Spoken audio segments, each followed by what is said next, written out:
Our channel is live. Make sure it's unhosting the hosted channel so that it'll host, like this one. And I think we're good.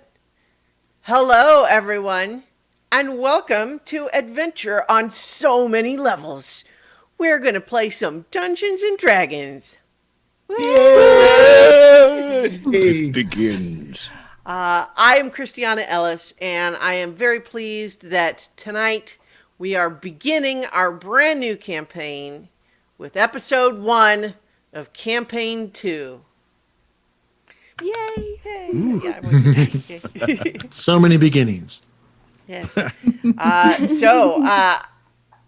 If without further ado, let me introduce our players. We'll introduce the characters directly, but for now, Chooch Schubert, Hello. Paul Fisher, Greetings. Starla Hutchton, Hello, friends. Vivid Muse, Hey, y'all. I'm suspicious of that. and Mark Kilfoyle. Hey, it's just me. Aw. Yay.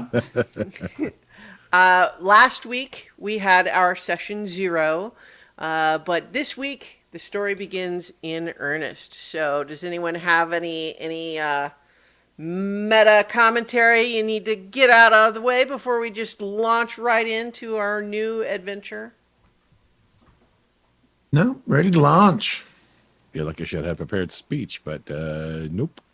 Mark, you don't have a speech? I mean, Wait. I have an unprepared speech as usual, but All right. So, then let's get started. Welcome back to the world of Sekamian. It is a world of magic and mystery, of spirits and suspense, of Dungeons and Dragons. Wink. There is only one known continent in the world of Sekamian, and it is a land of mountains and deserts, forests and plains, wildernesses that swallow expeditions whole, and massive cities where towers loom over the surrounding sprawl. There are people in Sekamian, and there are spirits. Created by a mystical energy generated by mortal creatures, spirits arise to represent natural features, notable manufactured constructions, and even abstract concepts. Anything which enough people are connected to may develop a spirit. A spirit with a connection to a great many people can become very powerful indeed. A few may even attain the power of a god. It has been a time of great change for Sekamian. 100 years ago, thanks to the heroes of legend, the people of Sekamian learned of other planes of existence. Dimensions which represent the essences of the elements, dimensions which feature a tremendous abundance or a devastating dearth of living energy.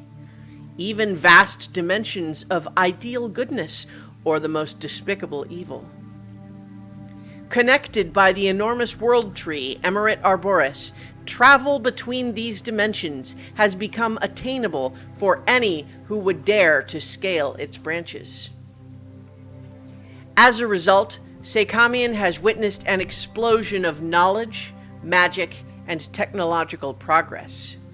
Now steel rails bear lightning-powered trains across the land. Magically animated printing presses have made the study of the arcane accessible to the masses. And knowledge of powerful entities from other planes has produced new religions across the multiverse. Further, the infusion of extraplanar energies has brought untold new changes to the land and to the people in it.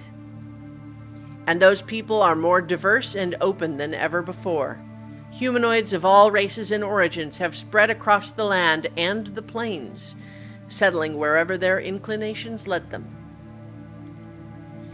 The city of Pashan is the capital of the Tashmian Empire, which once dominated much of Sekamian. In the years since people learned of the wider multiverse, it became harder to enforce control through sheer force of will. And so the Tashmian Empire has, over time, shifted away from military might and towards economic bureaucracy. The Emperor still rules by fiat, but increasingly he finds distractions within his palace walls, and Pashan's day-to-day is controlled by the district mayors. This period of growth has been both figurative and literal for Pashan.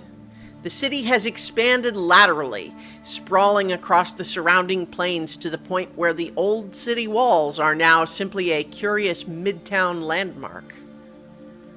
Likewise, enormous towers reach for the sky, and excavations have tunneled deep below the surface, making space for construction anywhere and everywhere it can be found.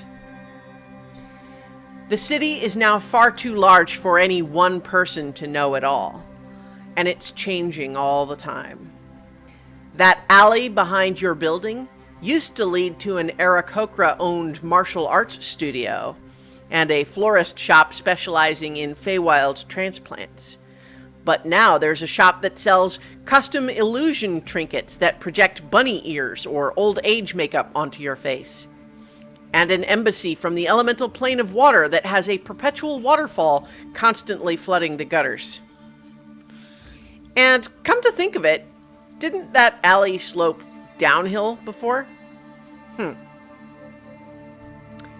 We narrow our view now to a little bar in the Footlocker district, so named because of its low elevation and the prevalence of warehouses.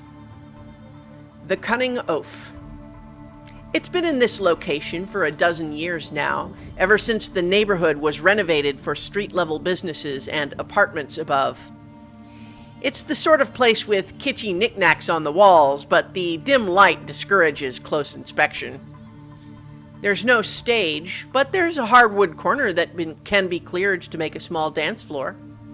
And you can get a dwarven ale or some Valen ice wine at the bar, along with some mini boulette burgers if you're hungry. It's not exactly a peak crowd just now, though, being late on a rainy weeknight. But each of you are here for a reason that does not include dancing or reasonably priced apps. Last night, each of you had a dream. A dream in which a strange masked woman told you that your assistance would be required at this time and in this place. You don't know anything about this woman, except that the dream filled you with a sense of tremendous potential, and that she has just now entered the bar. Now, for each of you, please describe what your character looks like and what they have been doing while they waited. Anyone who'd like to go first?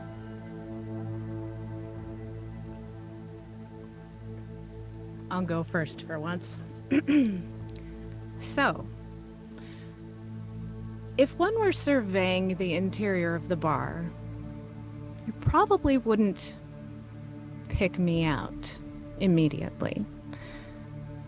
I'm in a very quiet corner, cloak sort of draped over me with a hood and everything, because this is my place of work.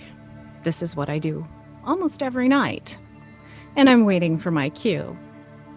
However, tonight is a little bit different, and so I'm a little off at the moment, not really sure what's going to happen.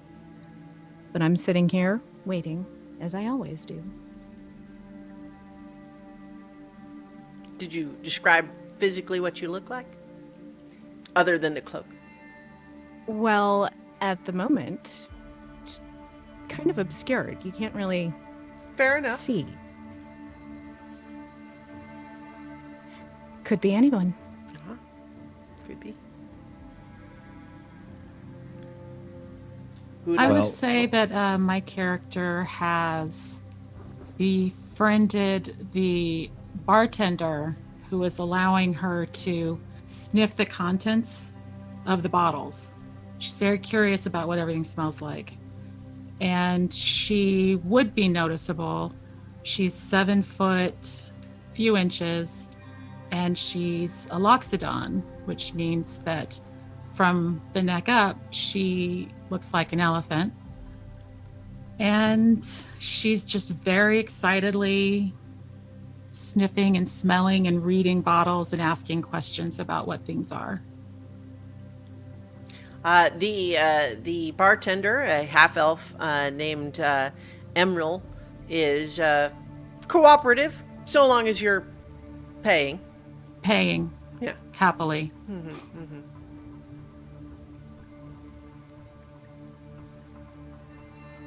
You could go from the biggest to the smallest. I think you mean Nedry. So from the sort of half-lit bar, and then from the darkest part of the room, there's the brightest part of the room. Over where the lantern shines the brightest, probably over in one corner, probably actually borrowing a candle on the table itself. Propped up beside that is a book. Kind of thinnish, but it seems to be getting more and more pages, or at least it's being added to at the moment. There sits a young gnome. He's propped up probably on a couple of pillows so that he can actually reach the table properly, bent over this book, looking up around him every once in a while with bright eyes seen behind these, well, rather thick and obscuring glasses, looking around the room, taking a note, putting his strange little pen to his tongue and then into his ink, and then writing on the page. The pen probably stands out more than he does. It's an odd blue and white crystal, and a pen nib has been added to the end. And the far end of the pen is a bright blue feather. Now, Nedry, obviously a gnome, but could be mistaken for a young boy, looks rapt at attention in everything. Short, bluish black hair, sort of a light, I forget the term, but I think it was a light green-gray skin. Looking at the Loxodon, examining things at the bar, looking at another patron at another table, looking at everything around him, flipping back and forth between different pages, writing one thing here, then flipping to another page and writing something else, then flipping to another page and writing something else, and seeming to go back and forth between all of these constantly.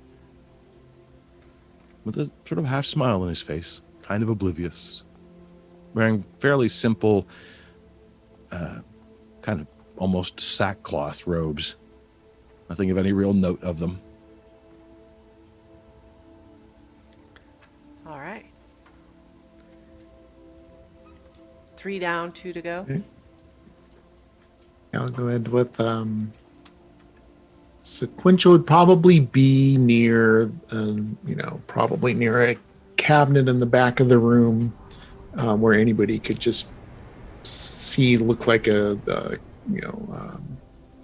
another object, immoving, a simple brown cloak covering a body composed of root-like cords wrapped around a frame of steel, and armored plates forming a protective outer shell and reinforcing joints. So it's got a humanoid-looking face of a dull gray metal with a copper-hinged jaw and amethyst crystal eyes beneath a reinforced brow ridge. So they would be completely immoving, just look like an object propped up in the back corner. All right. And last but not least, Zinhorn is dragonborn. He is a bronze dragon and has the coloring of one. Unlike most dragonborn, he has wings, which he keeps tucked up and out of the way. And you would think someone with a face like that would smile would scare people if they bared their teeth. But his smile is very practiced, and very genuine and warm, very human smile. And he seems happy. And there's this feeling coming off of him that makes you want to relax. Like, this guy is one of the good guys. He's just happy and wants to make the world a happier place. He wears a simple white set of clothes with some green trim on it, and he's got the holy symbol of Rushama on him, and no shoes. He walks on clawed feet, but he is standing at the bar, looking around as if he's trying to figure out who he might help next. What do you have ordered to drink? Sure. Something not too heavy, a small ice wine, just something he can sip on to pay for his place at the bar, and he would be normally he would be talking. He looks like he wants to come over and talk to everyone to see how they're doing, make sure they're all okay. But right now he's alone and seems to be waiting for something. Right. So, each of you, last night, dreamed of being in a place in the city that gives you feelings of peacefulness, of comfort, safety. And who appeared to you there was a woman in a strange bird-like mask who insisted to you in a way that you found within the dream very persuasive, saying that your assistance would be required at the Cunning Oath Bar on this night. And now, walking in from out of the rain, you see her. This masked woman looks like a half-elf, but very tall, maybe 7.5 feet, with an extremely slender frame. She has an unkempt mop of white hair and is wearing what looks like green pajamas. But perhaps most notable is the bird-like mask and a backpack covered with intricate arcane and mechanical devices. She does not approach or even look at any of you, or, for that matter, anyone else in the bar. Instead, she clutches a small pouch made of black silk, clutching it to her chest, and she begins creeping along the side of the wall in an awkward crouch, almost as though she is studying the baseboard for invisible clues.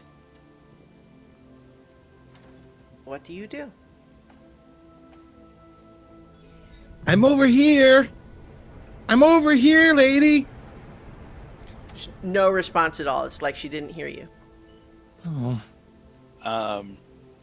I pick up my drink and walk over to where she is and says, "Excuse me, do you need any help? You seem to be looking for something." When you first speak, like, directly near her, there's a little bit of, like, a flinch, like you've startled her. And then she looks over her shoulder at you, and then gives kind of a dismissive, like,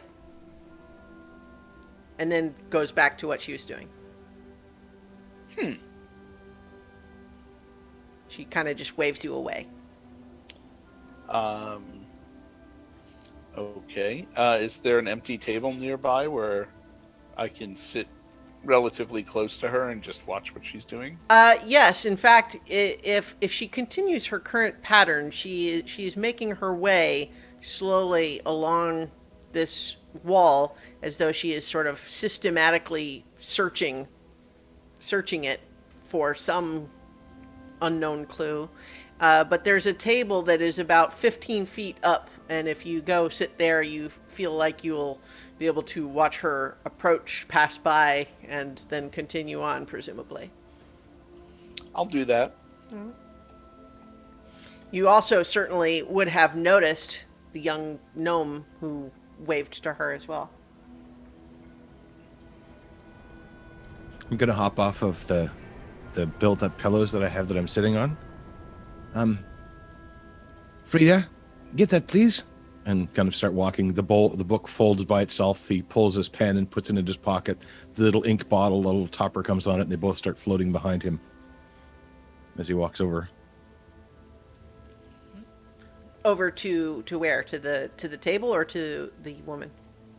To the woman. Oh, here, let me, I can put up this picture of her in the corner here. Sequential doesn't move at all, just observes.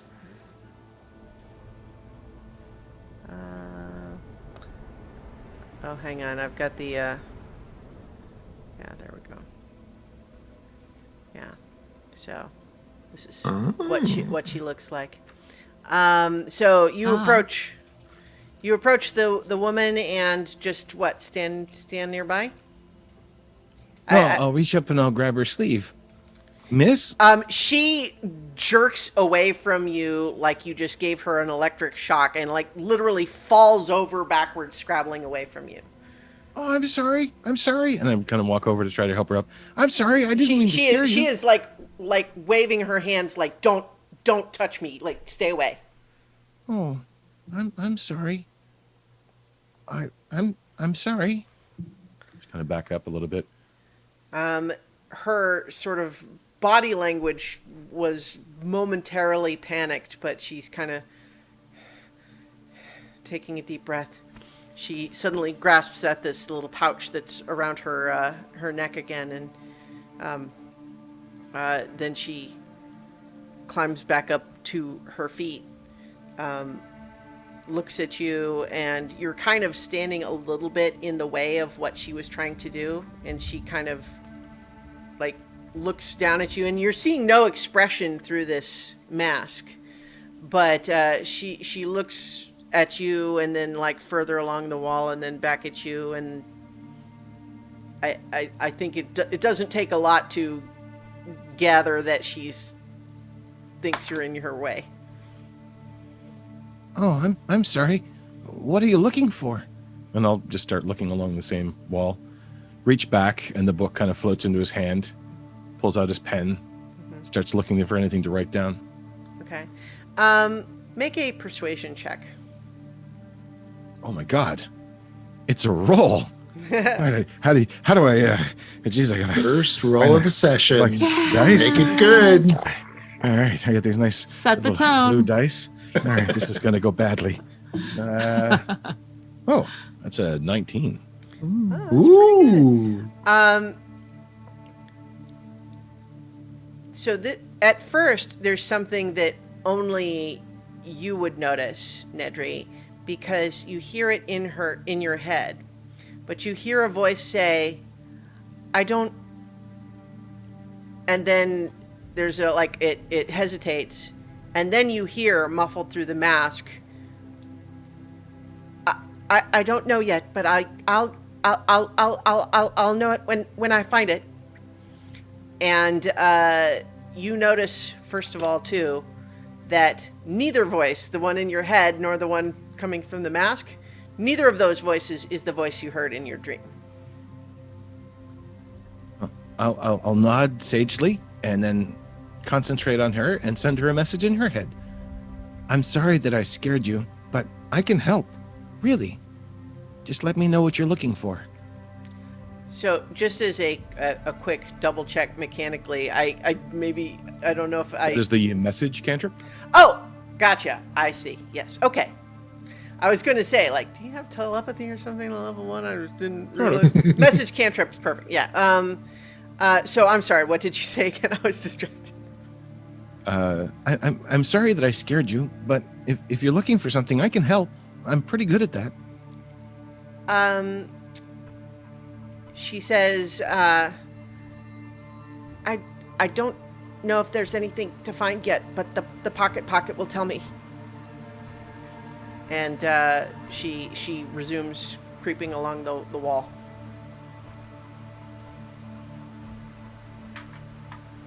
I'm going to cast Detect Magic. Okay. As you look around, her backpack is loaded with magical stuff of all different schools, including some combinations that seem unlikely just to casual observation. You would have, you're not used to seeing that particular kind of blend of schools of magic all kind of mashed up into what looks like a single thing. Also, the pouch that she is clutching is definitely magic of... I don't know the schools of magic well enough. Probably would be conjuration.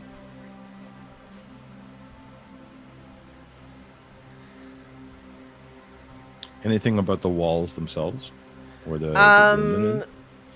So nothing that you wouldn't have expected from the bar's normal operation. Like there are some continual flame spells in like lantern glasses providing illumination inside. Inside the bar. There's a couple of minor illusion spells that just do little fancy decorations and stuff like that. Those sorts of things. You see that, but don't notice anything else that you wouldn't have expected to see. I'll walk over to the table where the Dragonborn has sat down. Mm-hmm. Hi, do you know her too? I'm Nedry, and I extend my hand. Hello, Nedry. I'm Zinhorn. Zinhorn. Please. That's a very nice name. Do you know what it means? Does it have his heritage or history? Were you named after someone? Unfortunately, I really don't know. But it's my name and I like it. And who knows? If you like it too, maybe it'll become popular. I like it. I'm not likely to name anybody anytime soon, but I'll keep it in mind. Oh, excellent. Do you know what she's looking for? I don't know what she's looking for, and it's very strange. I've been to this bar a few times before, but I had this weird dream last night telling me that my help would be needed here, and oddly enough, for someone who looks like her. Wow. I've never been here before. I don't really... it's not really... they have some warm milk and a little bit of cinnamon, but everything else is kind of yucky. But I had a dream like that too.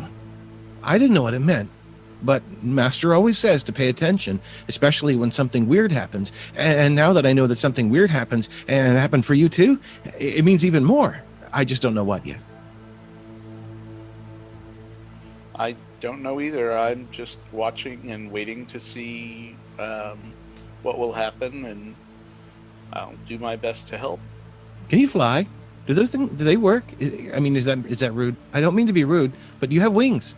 I don't have wings. I do. I might have wings someday. They're very nice wings. They're very nice wings.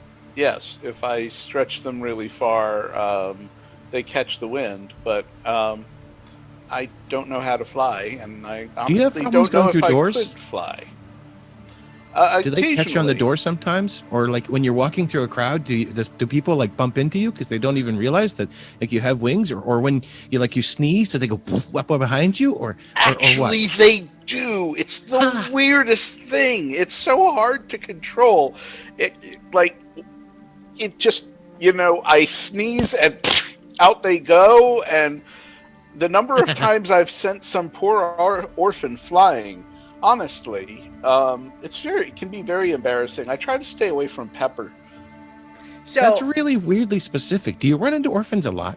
This is a delightful exchange, but I think while this bit of small talk is going on, let's check in on some of our other characters here. Is anyone else taking any action at this point, or just watching?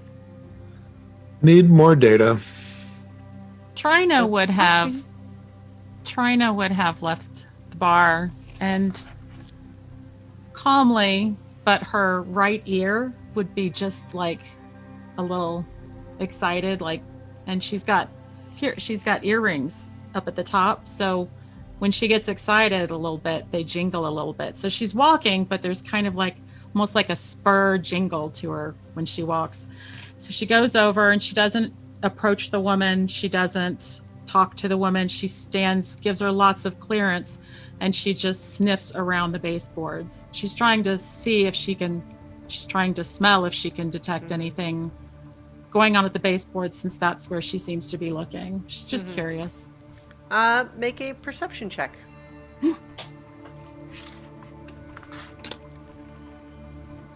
It's not great. It's a... Oh, I got advantage on that. Oh, that's a 12. It's only a little better. Well, so I don't think you find anything unusual along the wall or anything like that, but you can definitely smell where this woman has passed. You can smell that there is trace residues of a variety of different chemical smells on her. It smells a little bit like someone who might work in a wizard's workshop or an alchemist's workshop. Interesting. She's just going to stay back out of her way. She doesn't want to upset her. And just observe. All right. So by this time, the woman has gone all the way along the first wall and reached the corner, at which point she sort of very deliberately turns around like 180 degrees, takes one big step to the right, and proceeds to go back along the wall like she's searching the whole place in a grid pattern. So the problem here is that in a few moments, the table where Zinhorn and Nedry are sitting is literally going to be in her way.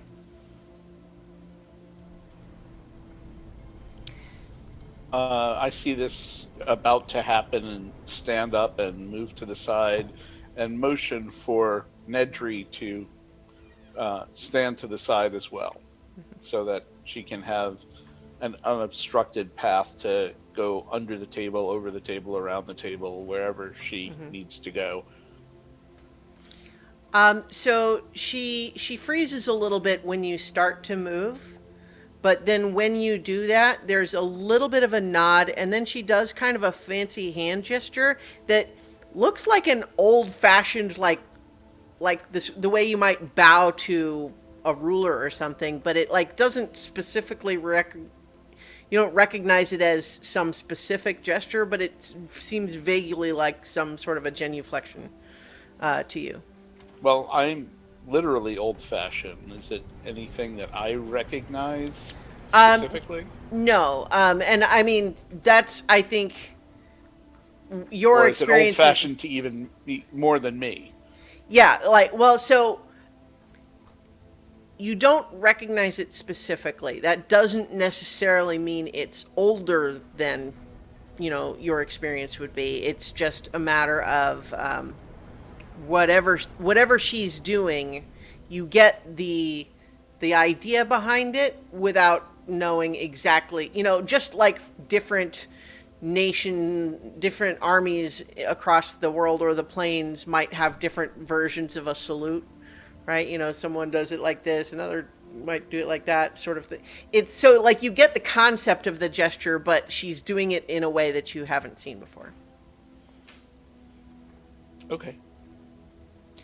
Do any of the other patrons or the owner seem bothered by this behavior at all? So she's getting some, especially after she had her moment when Nedry approached and she kind of scrambled backwards. There's some people like watching just because, like, gosh, that's unusual. What's she doing? That sort of thing. That kind of attention. Certainly the Emerald, is it Emerald? I feel like Emerald. Emerald. Yeah, the bartender is watching her a little bit more like, is this going to be a problem? Sort of look, but no alarm or apparent recognition as far as you can tell. Okay, well, I will keep kind of one eye on this woman, but also I'm paying attention to Emerald should he make any sort of movement that this is an unwanted disturbance. Mm-hmm. Like, excessively so. Right. Right. So as she is now passing by where this table was, she kind of comes up to the edge of the table, looks around the table a little bit, kind of crouches down, looks under the table, and then gradually, carefully, she's wearing like thick leather gloves, but she takes the table and she just sets it to the side. She sets it in the direction that she had already passed by so that it wouldn't, block her on the next pass, apparently. But then she continues along.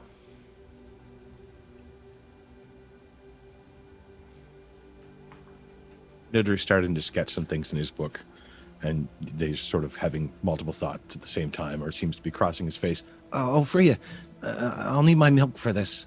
And a few seconds later, the cup of milk lifts off the table he was sitting at and sort of floats over to him. Thank you. Is this unseen servant? Unseen servant. Mm-hmm. Yeah. So the, everyone's kind of just watching for now because she, did seem to rebuff any sort of offer of assistance or anything. I think each of you is probably sort of feeling the oddness of the idea that you felt as though, her appearance here clearly connects to the dream, and yet why now does she act like she doesn't know you or approach you? There's no request. As far as you could tell, she doesn't even recognize you in any way. And in particular, Zinhorn and Nedry, who probably heard her the best, like, the voice was not the same as in the dream. But as she's making her way along, she's beginning her second pass, as she has made her way kind of over closer to the corner where there's the hardwood flooring that is sometimes made into a dance floor. When all of a sudden she kind of like jumps, like she's just startled, and you look over and you see that now this pouch that she's been clutching now seems to have an object about, looks like a spherical shape of about maybe 6 inches in diameter in it. And she is holding it and like jumping up and down like a little kid who's just been told that they get to have ice cream. I think she found it. I think she did. I'm going to walk over to her and say, well, miss, did you find what you were looking for? She like nods excitedly and is reaching in, and she pulls out a strange metal sphere that has a variety of different intricate little inlays in it and different panels. It's you've seen like mechanical constructs before, but generally not something shaped like a total sphere. There's really no other obvious feature except for one spot where there's like a thin beam of bright red light emerging from one point on the sphere. And she is examining it in, holding it up and looking all around, when all of a sudden it begins to hover, lifts up out of her hands, and the little beam of red light flares much brighter and streaks down along her arm, which she yelps and yanks her arm back, and you look and watch as this beam of red light trails across the floor, burning a groove into the hardwood floor. And we're rolling initiative. Oh. Ooh, Okay. gay. Anyone who wants to Groovy. participate, you know, like if you want to just sit and watch, you can do that, I guess. Oh no. 11. Well, I suppose.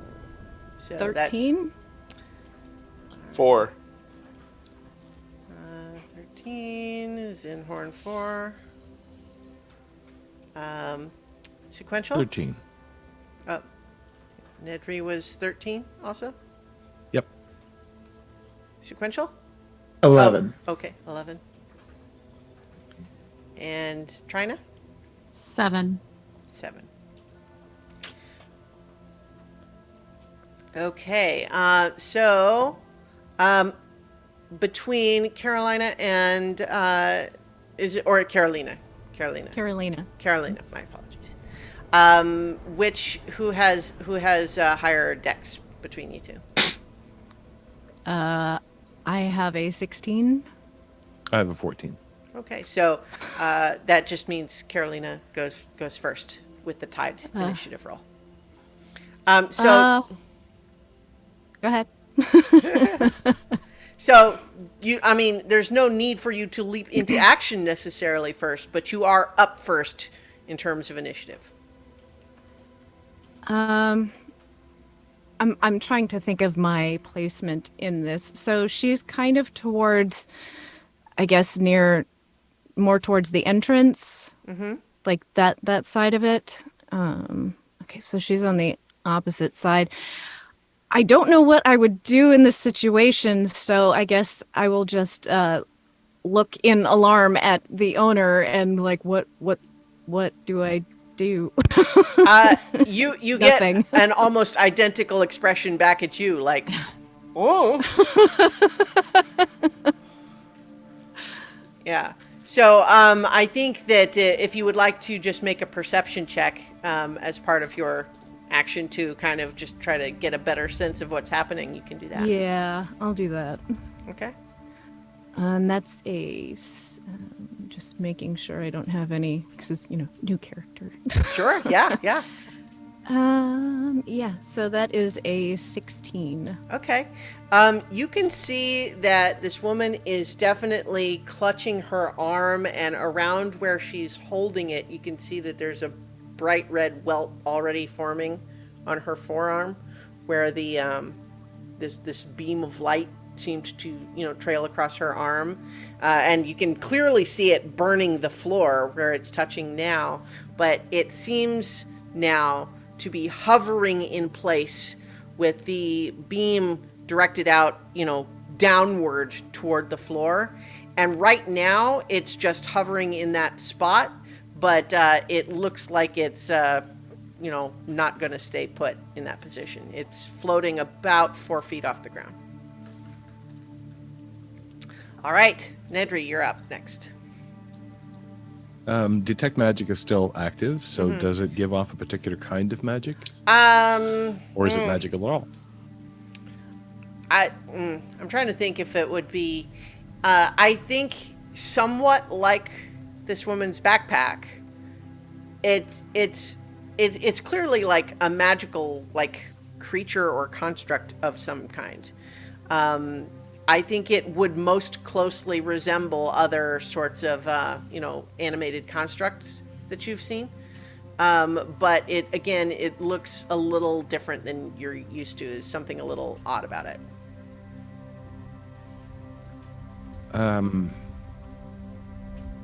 Nedry would move to be behind a chair somewhere, but peering out and making rapid sketches in his book, and call out, "Hello? Are you a person?" There's no response at all from the thing. Okay. All So right. basically, I took the take shelter action, if you will. Sure. Do you want to make a hide roll? I mean, I can certainly So that's try a stealth that. check. I mean, if you can, if you like.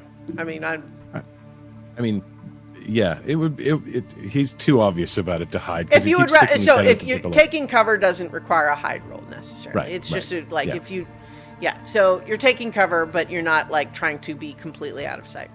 Okay. Right. So sequential, you're up next. Yeah,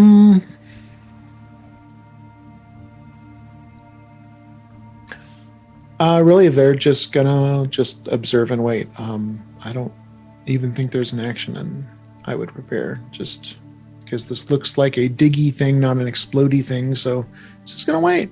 Okay. All right. So it is now the thing's turn. It's called a gazer, which I should have come up with a different name for it because there's actually a different D&D creature called a gazer, and it's not that. It's a different thing.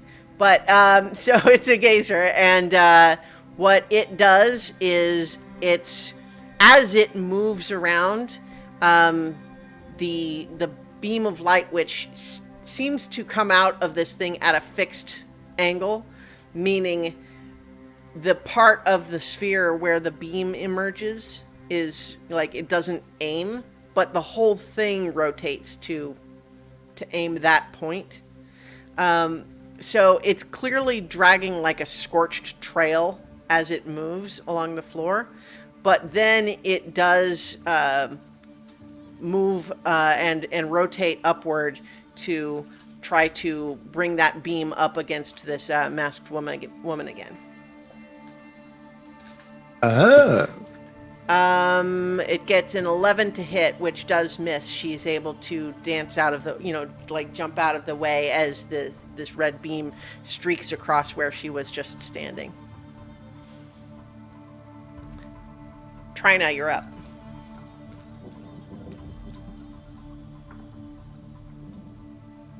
So the device itself is trying to burn her?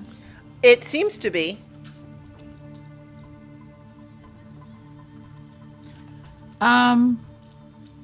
Is it still in the pouch or is it out of the pouch? No, she took it out of the pouch and then it floated up out of her hands.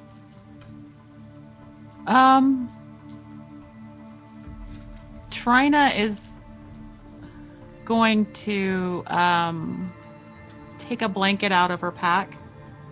Okay. And she's going to attempt to capture it in the blanket. Sure, that makes sense. Go ahead and make, I guess, make a melee weapon attack. Ooh, I like it. 17? Yes. So you are able to get the blanket over this thing, and sort of pull it down over, and so you have it, essentially like it's wrapped up in the blanket, but it still seems to be trying to float within that. Is it It's not cutting or burning? I mean, you don't notice yet, but you do know that just based on what you've seen it do to the floor, that the beam would certainly be capable of setting the blanket on fire. Yeah. So that has not happened yet, but you suspect that it may be imminent. And so the woman is blind or appears to be blind to us, correct? Well, she just wasn't acknowledging you. She's wearing a mask. Okay. She was like looking at the thing. Okay, I guess the way she was feeling along the baseboard, I assume she had some sort of a vision thing. So I'm just going to have it wrapped up and just kind of hold it for her to show I'm not stealing this. I'm just trying to keep you from getting hurt. And Okay. just, yeah. All right. Zinhorn, you're up. You're muted. I'm gonna go over to Emerald and say, "Do you have a tankard big enough to put that thing in, or a bowl? I need it, and I need it filled about halfway with water, because that blanket's going to be on fire pretty soon." I mean, he's like Well, I mean, I have a tankard, but like, I don't just like keep a bowl half filled with water behind the bar. What he hands you a tankard. I grab the tankard and turn around and hand it to Tyra and say, "You're going to need this real soon." Trina. Trina, sorry. See, he gave you an empty tankard because he was Yeah, unclear on what but you're asking. Yeah, but But yes, it will reinforce when the beam gets through the blanket. okay. It's going to have a lot harder time getting through the tankard. So the sphere is too big to fit inside the tankard, but theoretically, if you could sort of force the beam part to be pointed to the inside of the tankard and prevent it from... Can I, like, is part of the blanket starting to smolder? Yeah, I think so. You're probably seeing a little bit of smoke drifting up. I'm going to try and push the tankard onto the part that's I think you smoldering. can probably do that on your next turn, because you Okay. already went and had an exchange with the bartender and got an object and everything. So. Okay. But no, I like where your head's at. Okay, so at this point, you see the masked woman has, she's still clutching her arm where she's been burned, but otherwise she seems to be just watching the rest of this play out with a little bit of a cocked head, like curious sort of expression. But she's not taking any other action at this point. Carolina, you're back up. I actually have an idea. So, having seen all of this and knowing what it can do, the person who was sitting at this table with the hood pulled over, she rips back the hood, and you see this long mane of bright red hair, and she yells to Trina. She says, "It's raining. Take it outside." All right. Nedry, your turn next. Although one of the things that I'm going to point out here is that you still have Detect Magic going. One of the things that catches your eye as you're kind of trying to figure out your next steps here is that in the spot where the gazer has burned a groove in the wooden floor, you actually see just a tiniest glimmer of magic coming from underneath there. Just in case that affects what you're going to do next.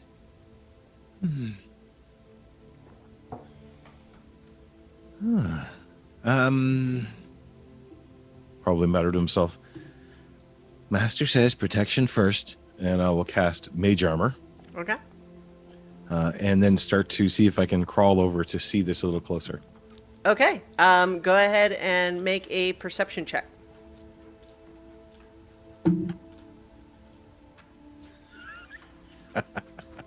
3. Okay. So really quick, if you have Detect Magic still up, can you just read to me what can block it? Because it has like different thicknesses of different materials, I think.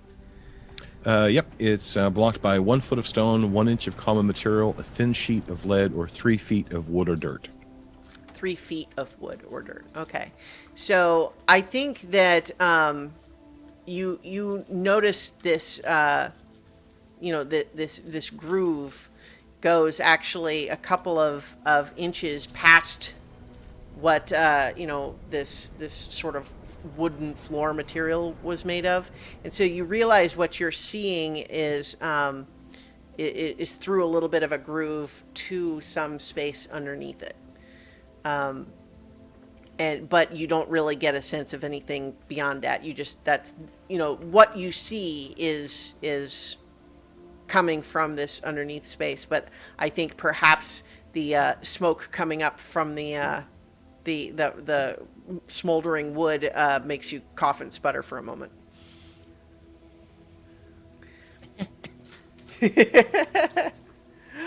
Sequential. Quinchel is going to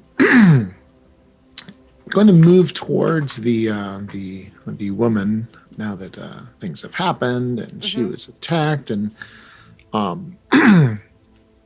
it's really going to pull out a I guess technically it's thieves' tools, but a little trinket, and toss it towards her, which is the effect of the sanctuary spell, warding her against attack. Uh-huh. Any creature who would attack her must make a wisdom save versus DC 13. Okay. If they fail, they have to choose a different target. And then they'll turn towards the door to follow Trina out. Okay. So one thing that you notice, because I think you were keenly observing the interactions before, she doesn't flinch away from you the way she did the others.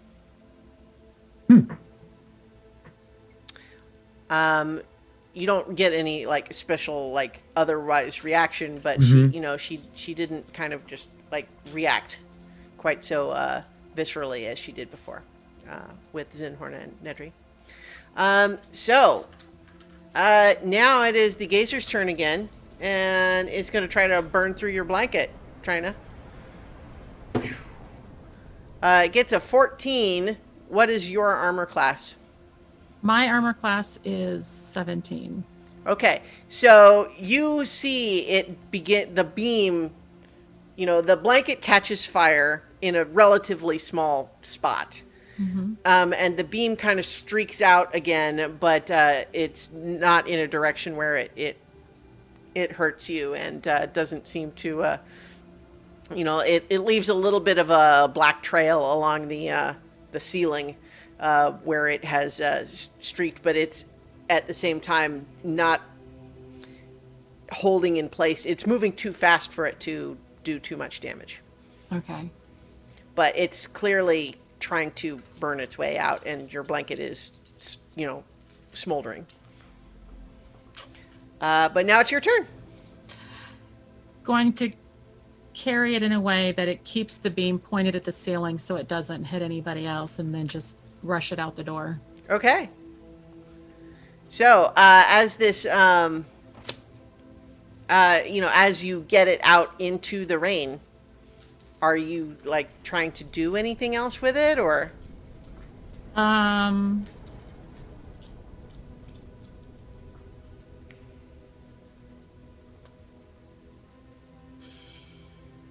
Other than trying to make sure it doesn't like hit anyone else, she's gonna look over her shoulder and what is she gonna say to the woman?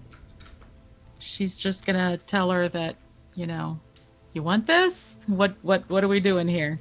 Something along those lines. I mean, what would you like me to do with it? She'll react on her turn. Right. Yeah. Yeah. So she's just gonna stand there and hold it. She doesn't want to run off with it or anything else. But you're standing out in the rain now. Yeah. Oh yeah. Right. Totally getting wet and holding it, trying to. Yeah. So I think the street out there is, it's paved, and it's because it's rainy. Obviously, the continual flame street lamps are shining off of the puddles in a very noir fashion, and you're standing out there. The blanket is increasingly getting damp, but you definitely are feeling this thing trying to float away, and you're struggling with it a little bit. Okay. So you recognize your current plan of action is not a long-term solution. No, it's not. Absolutely. Yeah. But she's waiting for instruction from the woman since it's her item. Yeah. Zinhorn.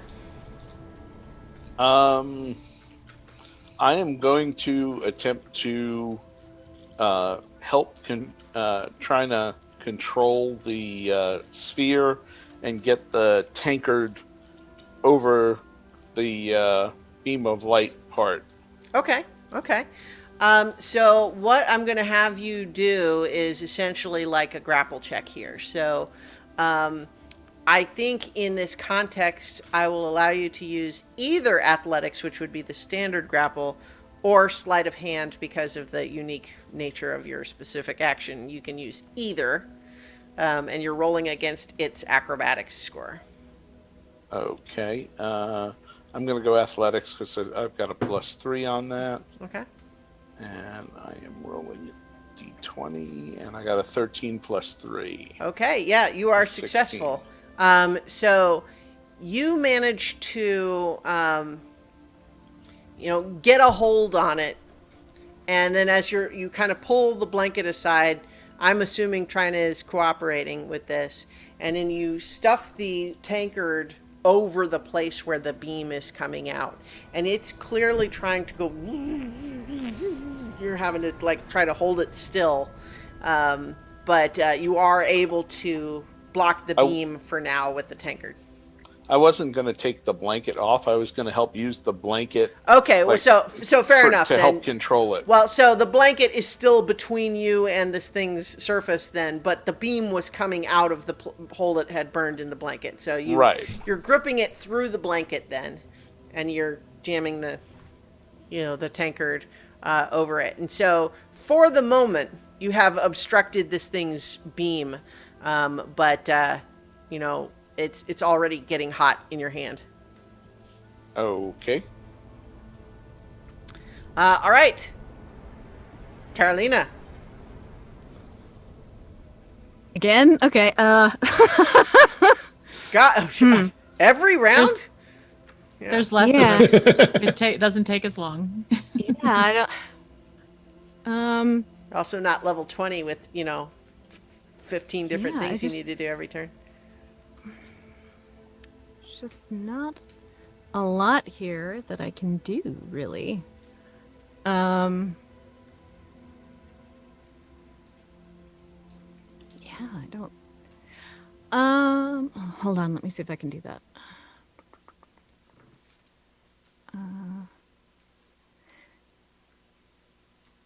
I don't think that would be strong enough. I mean, you can probably Yeah. see through the doorway where Zinhorn and Trina are sort of struggling with this thing out in the rain. Yeah, I've got Mage Hand, but I don't think it's strong enough to be helpful here. So I guess instead, I'm going to use. I'm going to cast Bardic Inspiration on Trina. Okay. And as she does so, I have some music. Whoa. Just a little bit. Okay. Oh, heroes of legend are we, though the stories name few. It was you, it was me.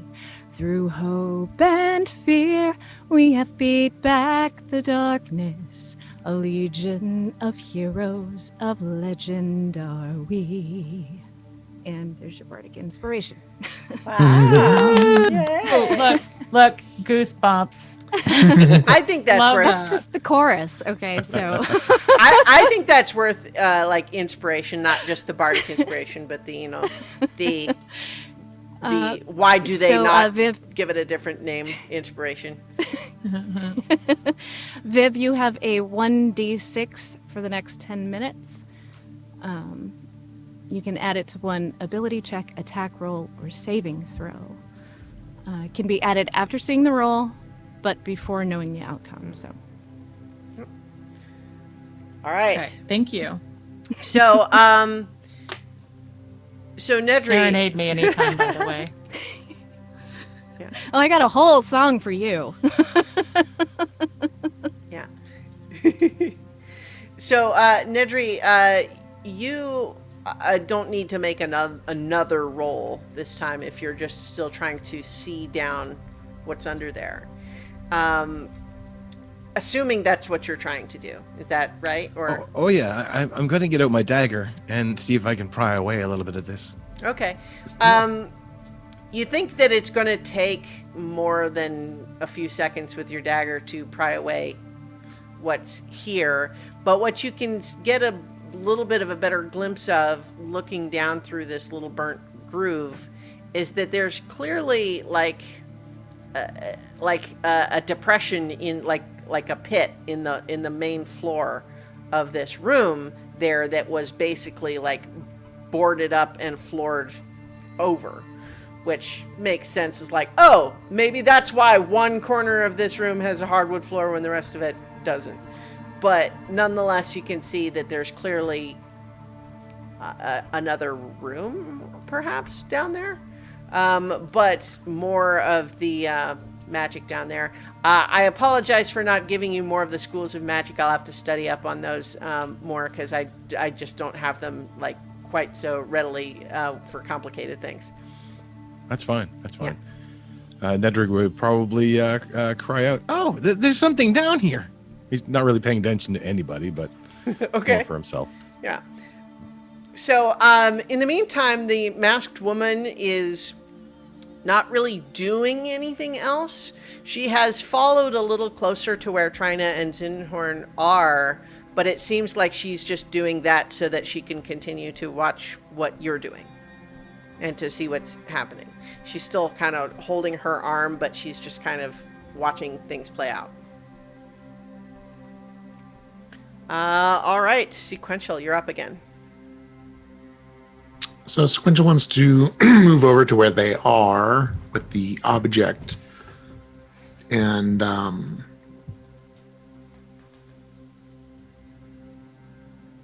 so it's running through their head is this something that needs to be destroyed or something that could be disabled? So I guess a check. Well, right Would it be now, investigation or arcana or right something? now it's got the blanket over it, and so it's really not easy to see Oh, right, sure. anything else about it. You would have to get the blanket off of it to really see much more about it. So yeah, as they approach, it's say, if I could examine this device, I may be able to disable it and move to uncover it. Oh, so are Zinhorn, Trina, are you kind of allowing Sequential to try to take the blanket off of it? Yes. I'm like trying to coordinate with them so that enough hands stay on the ball. Sure. That it doesn't go flying off into the night, burning up the neighborhood. I am going to give it an opportunity to try to break the grapple here, but it's going to be rolling at disadvantage because there's essentially 3 of you trying to prevent that, right? So which one of you is like the primary holder right now? I probably am. Trina Okay. probably is. All right, so She's trying to be anyways. So you roll your athletics, and I'm rolling this thing's escape with disadvantage.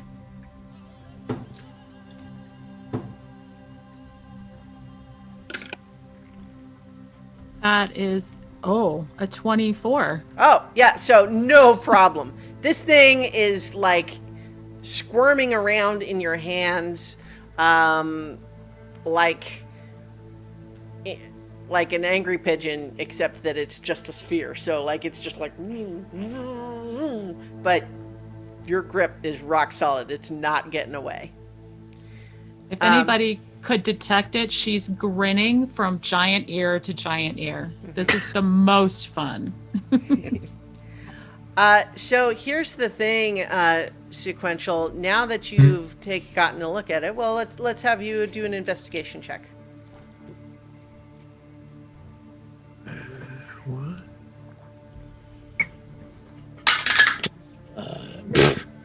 6. Okay. It's weird. It's a weird, like, metal ball that shoots a beam. I mean, you feel like if you had better circumstances to look at it, you could certainly tell more. But right now, you're in the rain, it's kind of dark, and it's squirming around like an angry pigeon. So it's hard to see much detail about it. But it's clearly not giving up, and in fact, it is now Zinhorn, are you still holding the stein, the tankard over it? Yeah, trying to. Am I going hot, hot, hot, hot? No, I think yes, you are, because it has now melted through the base of the tankard, and so I think you are, unless an 11 hits, which probably not, you are able to like get your hand away, Okay. but and not be burned when it does that, but it has clearly destroyed the tankard now, and the beam is like lancing out along the darkened street, steaming where it hits the wet pavement. I'm gonna let me see if I have a shield.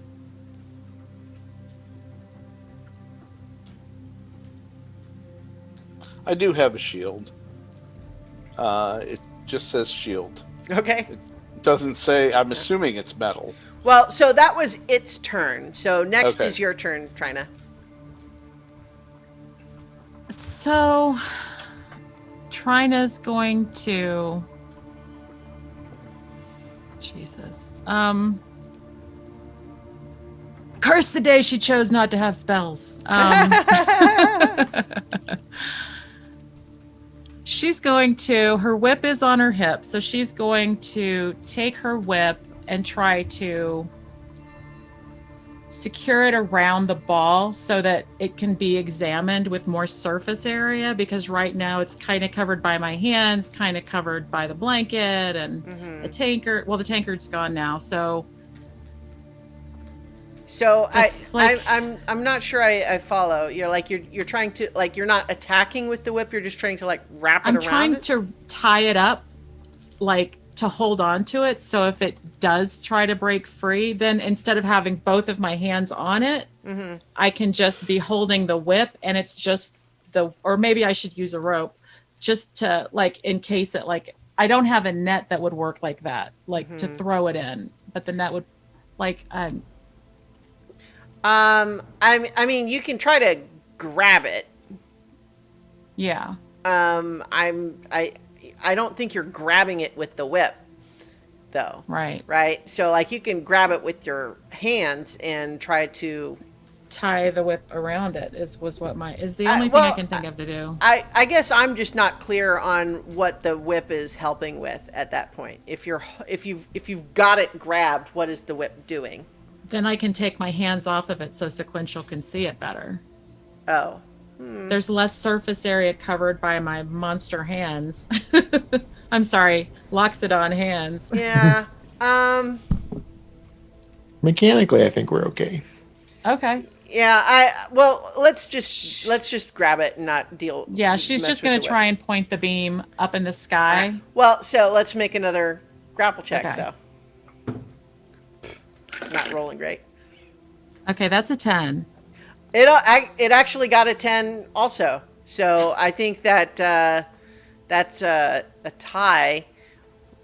Someone know Viv, what did you grapple... forget about your 1d6? I forgot about my 1d6. Yeah, there you go. Right now. Absolutely. Oh, is it? Oh, right. Yeah. 'cause I had to. Yeah. I totes forgot. Yeah.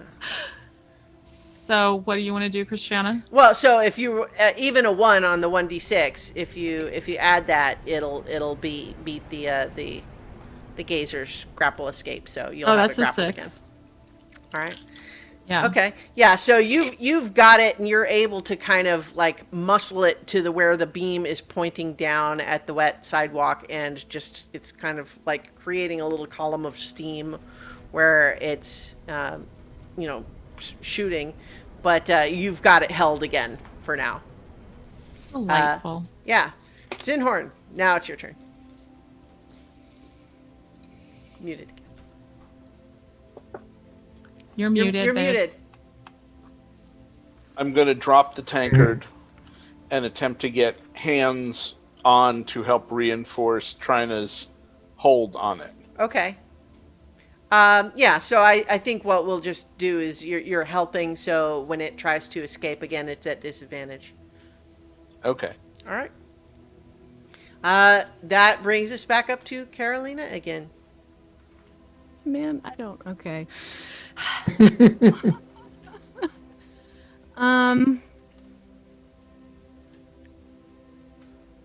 What is this masked woman doing currently? She is basically standing about, she has approached the open doorway where Trina and Zinhorn and Sequential are all out there, and she is just watching them do what they're doing with it, with kind of a curious, like body language. Like she's just standing there holding her burned arm, but then like just watching what they're doing.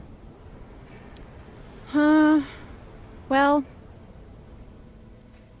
I mean, it's out of the bar. They seem to have things under control for the most part. So, I am... I think if you glance over to Emerald, he'll look over at where Nedry is digging at the wood floor with a dagger and kind of just like... Yeah, that's on my radar. So I will just... I will toss out healing word at this mystery woman who Okay. I saw get burned. Mhm. And then I'm going to wander over to Nedry. So how many And- points is it for the healing word? Oh, yeah. Let's see. 1d4 plus 4. 5. Okay, great.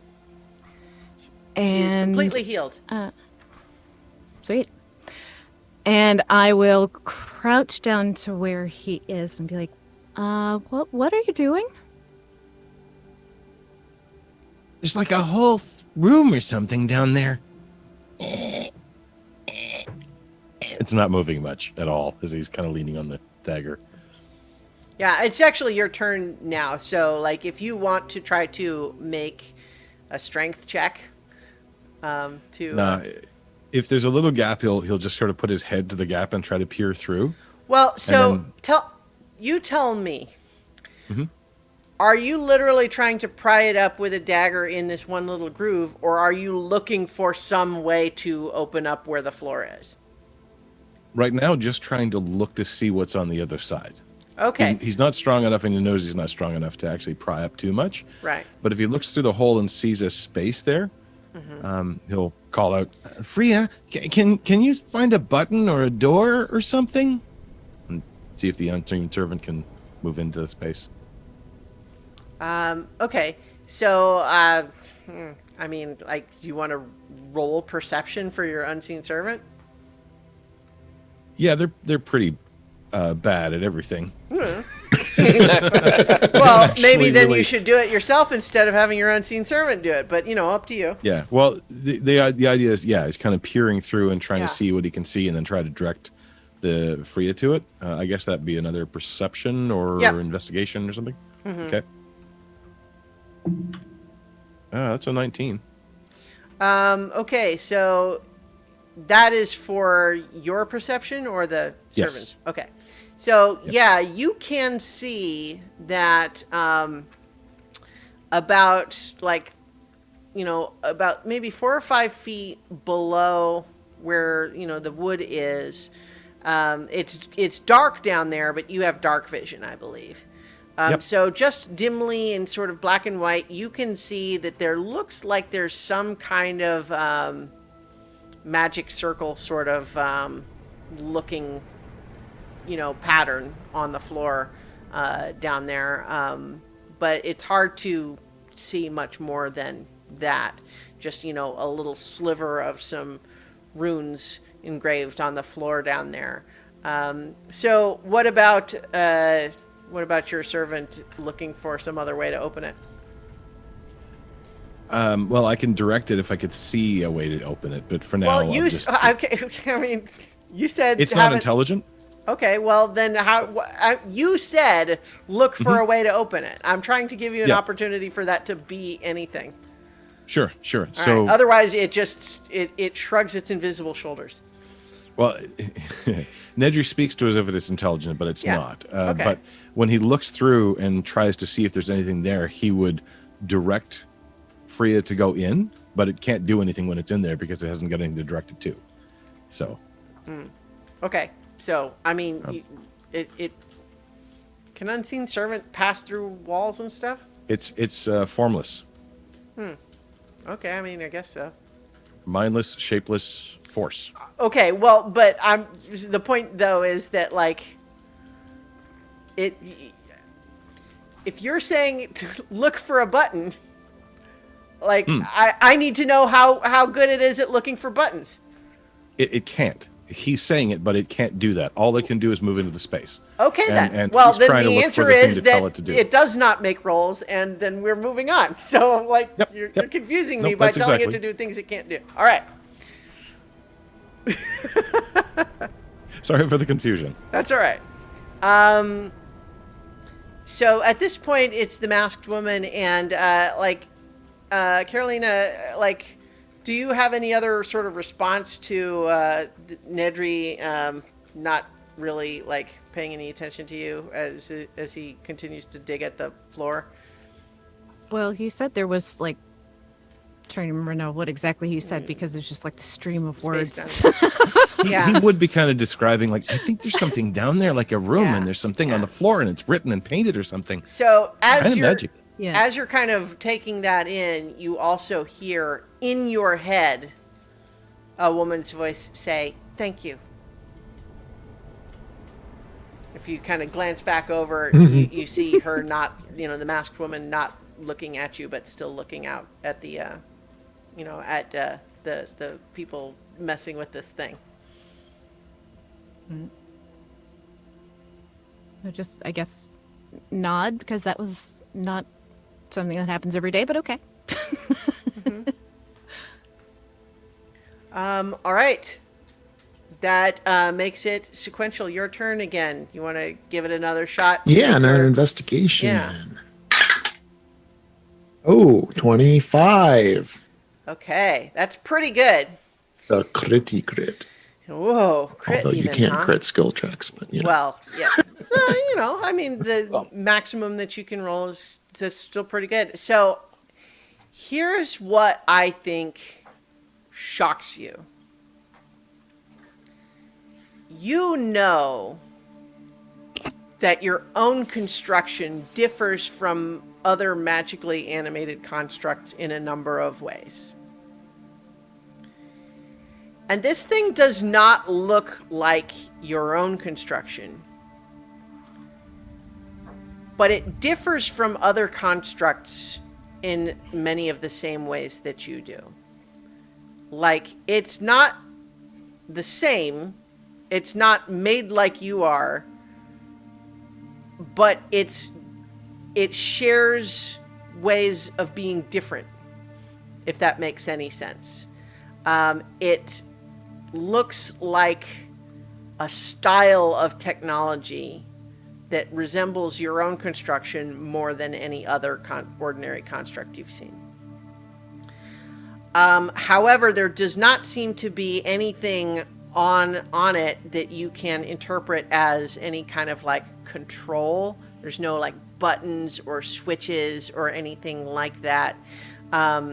Clearly, whatever gives it its ability to send out this beam and the hovering, and of course whatever it's using to determine what it should do, seems to be entirely contained inside the sphere with no ability to control it physically.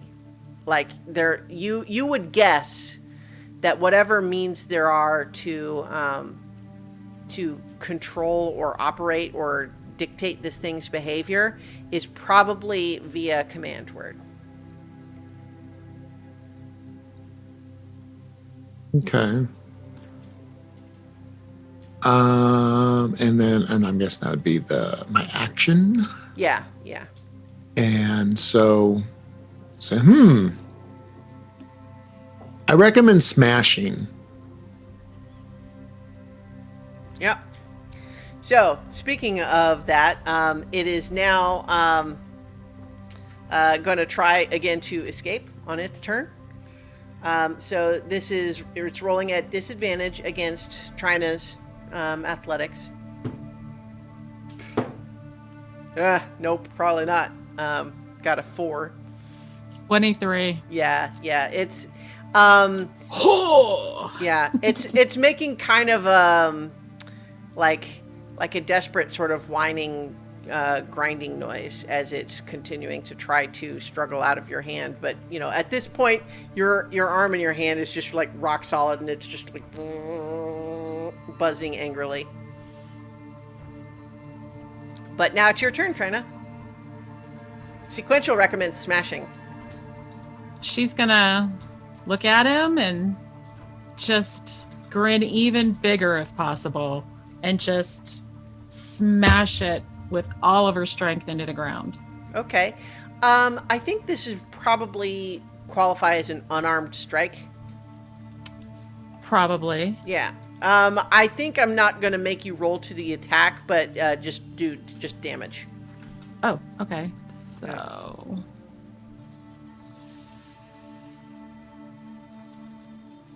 Oh, the damage it says is 4. Okay. 4 bludgeoning. Yeah. Yeah. So it crunches pretty good. Lame. Sorry. But and so you've clearly damaged this thing, but it's not completely out yet. You've done 4 damage to it, and it's still sort of struggling in your hand, but it's definitely less spherical now because you've got a big sort of crunchy dent in the front of it. Yeah. And I'm going to maintain my hold on it to keep it on the ground. All right. That's disappointing. I wouldn't have done that if I'd realized it was so low. What? Lesson learned. That's all right. So next it would be Zinhorn's turn. Can I draw my mace and take a swing? Yeah, and I'll even allow that Trina will sort of like prepare like the baseball toss for you, so you're not having to like smack it out of her hand. Well, she slammed it against the ground. I was going to try and get my mace in between her hands on an overhand strike. Okay, so I Assuming guess her hands are on the sides. I was still envisioning that she had it in one hand and just went thunk on the ground, and that her hand was still holding it. Oh, okay. So we'll go for the baseball.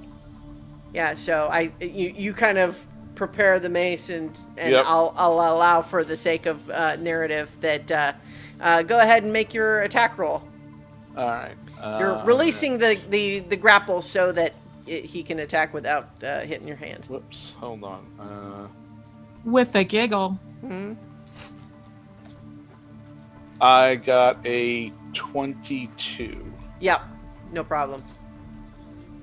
And that's 1d6 plus 3.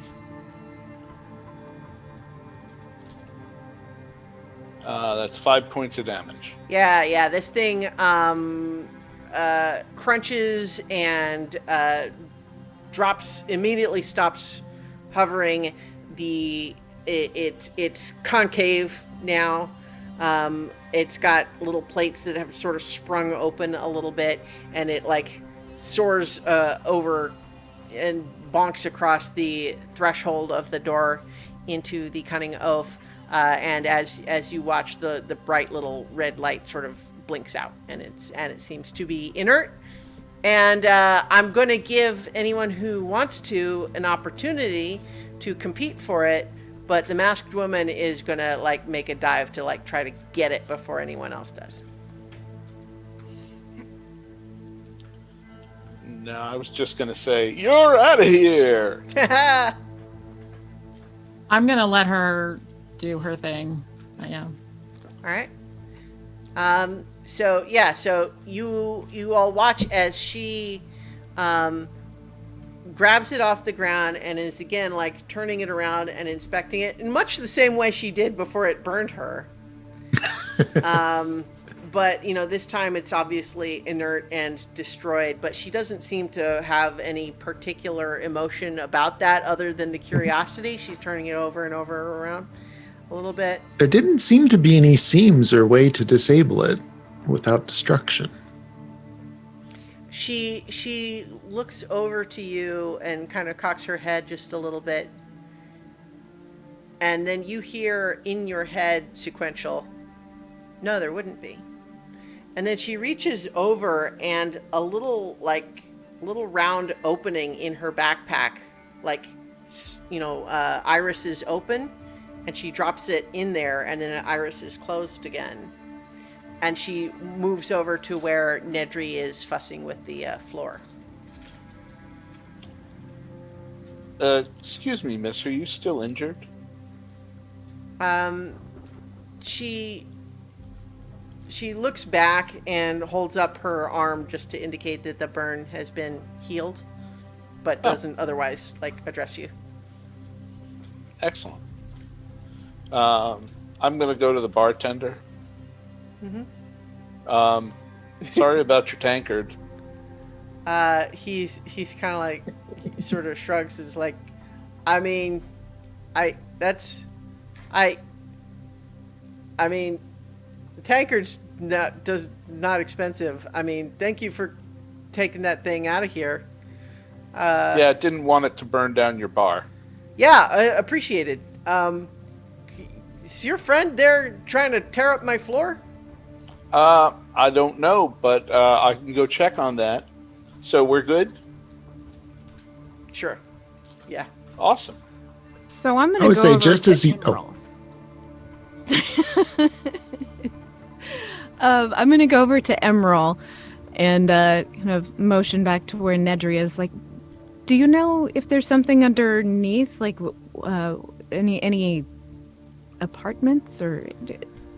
Well, I mean, no, it was boarded up when I got the place, but I mean, there's if you look in along one side, there's a place where there's like a pull ring that's been lacquered over.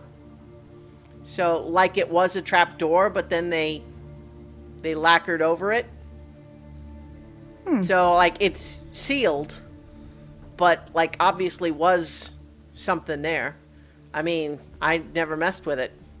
I assumed whatever it was filled in. So I think these folks have a mind to go down in there. Would it be all right? He's like, you're tearing up the floor. And then all of a sudden, shrink, a little pouch of coins drops onto the bar in front of him. And you all look over, and the masked woman has tossed it over there without even looking at it. And then she's kneeling down, and she has pulled a crowbar out of her backpack. Sequential pulls a crowbar out. Oh yeah. Yeah, so Rhina's getting as in on well. that. So yeah, Emerald's like looking over a little bit alarmed, but then he looks over and kind of opens the pouch and is like, yeah, that's fine. Yeah, no problem. Rhina takes out her great axe. She wants to help. All right. So is everyone kind of just crowding around as everyone goes to work on this wooden floor with the crowbars? No, I'm Nedry's going got to his lean face back up on the against bar the and floor. watch. All right.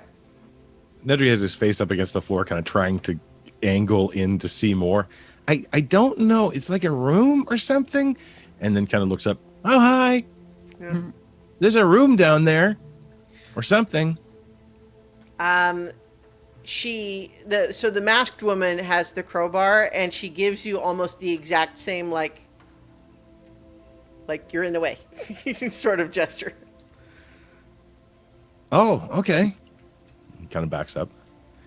And almost immediately, as soon as you're out of the way, and she's doesn't have a lot of strength per se, but just being so tall, she kind of has a lot of leverage for things like crowbars. So she's working on that, and I think with Sequential and Trina also helping. Were you helping with that, Zinhorn, as well? If there's room for me to help, I'll help. Otherwise, Yeah. I'll retrieve So my wine Yeah. and supervise. Between all of you, I think that there is there's like this is not this is something that's not designed to keep out adventurers. It's just what you gather, having taken it up, is that there was a trapdoor covering a pit in the floor, and that the trapdoor was painted closed, essentially. and then just left there.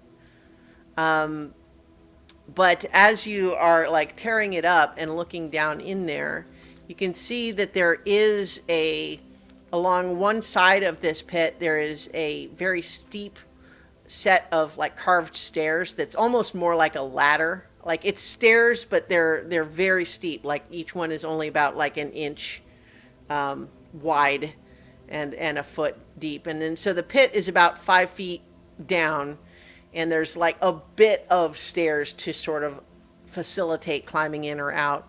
But once you have, exposed it, there's clearly an arcane magic circle of some kind,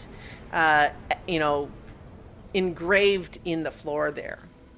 And it's all around a central stone that is sort of greenish black and seems to glint in light that isn't present. Like just in the way that a gemstone will sort of glint and flash in the light. It looks like that, except that, the more astute among you will notice, like, it seems to be reflecting light from not the light sources that are in here. As soon as they're kind of exposed a bit, Nedry will be down those stairs. Yeah, sure. See, I told you, there's like a thing down here. Yeah. And then kind of approach the circle carefully. So, go ahead and make an Arcana check for me. 17. All right. Yeah, so it seems clear to you that the intent of this is like a teleportation circle in design. It is not that. It's not a spell that you're specifically familiar with, but it seems very its design is that it will transport anything that's within the circle somewhere. You think you would need to study it longer because a lot of the sort of magical glyphs and everything that are in there are like unusual. It's almost like a different language in like it's a little bit like someone doing math using very different sort of problem solving strategies. Like not to make it a real world thing, but just it's like the difference between how like Common Core arithmetic does certain basic operations compared to the older fashioned ways of doing it. Like you can kind of understand what's happening, but it's doing it in an unfamiliar way. And it all seems related to, like it's powered by this stone, which is a type that you are unfamiliar with. But the masked woman leans in close to that stone in particular, and then she reaches into a different spot on her backpack and draws out your first thought is a wand, but it seems to just be sort of like just a thin piece of metal with sort of a little round knob on the end of it. And she leans down and pokes it. And then all of you are falling. Just like that. Yeah. You are briefly in total darkness, in free fall, and then you are surrounded with a strange sort of pale greenish light. And I think I'm going to need each of you to make an acrobatics check for me. My wings, do my wings like shoot out and try to stop my fall? Yeah, or have I not gotten to that point? I think, you know what, I'm not going to say that every time that this will be work, but for now I'll say you can have advantage on this check. Okay. All right, so acrobatics checks. 5. All right. 15. 15. Oh, 16. okay. 18 for Trina. Okay. Carolina? So, I didn't actually specify that I'd gone down there, but I guess I will. No, you're I will make you're sure doing that this. they're This not is happening to destroying you as well. anything that Yeah. Emerald wouldn't want them to. So I got a 19. So Okay. All right. So everyone is able to land without taking damage except for Sequential, who takes 3 bludgeoning damage from just landing badly. Everyone else finds their fall broken by what appears to be garbage.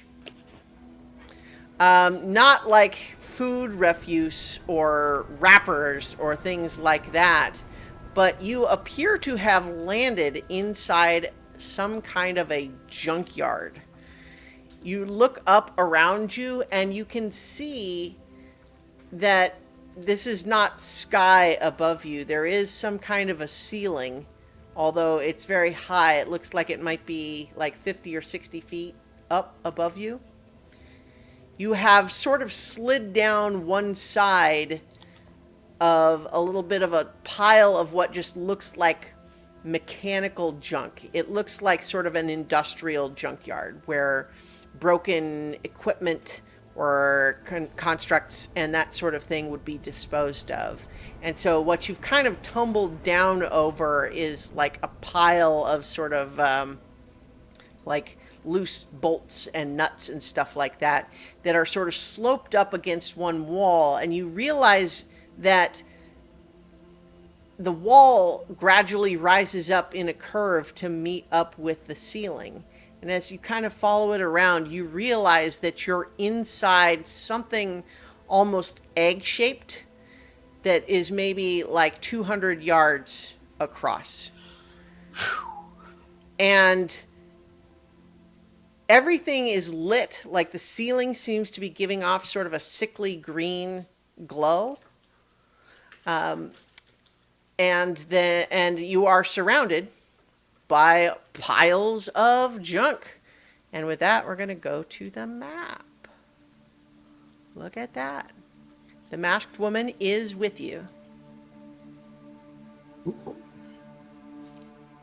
So, Hey, do you know what this is? I think this was like they call them, they had a lot of fancy names, but basically a garbage chute. I don't know why anybody would bury one of those though, because they're very useful for getting rid of things. Although not too many people have them anymore, because there was a whole big thing about 12 years ago, I guess. I was reading this book that had a little bit of a mention of some sort of garbage chute war. I don't exactly know what that means, but I think it meant that people were throwing everything else down the garbage chutes. And then there were things down there that were eating them, or maybe they were stealing from them. I'm not really sure. I think in one place it was sort of a robber that stole stuff and he would just throw things in the garbage chute. And So What? as he's don't- talking, Carol just sort of wanders forward, kind of Okay. looking at stuff. all right. I think as you make your way forward a little bit, you see just around the bend up there, there does seem to be another one of these sort of floating ball things that is sort of gradually droning along. And the red light doesn't seem to be currently like burning, but it's certainly like it's shining sort of gently. But you see that is up it there. coming in this direction? Right now, it is moving in the other direction. Okay. So I will slowly and quietly back up.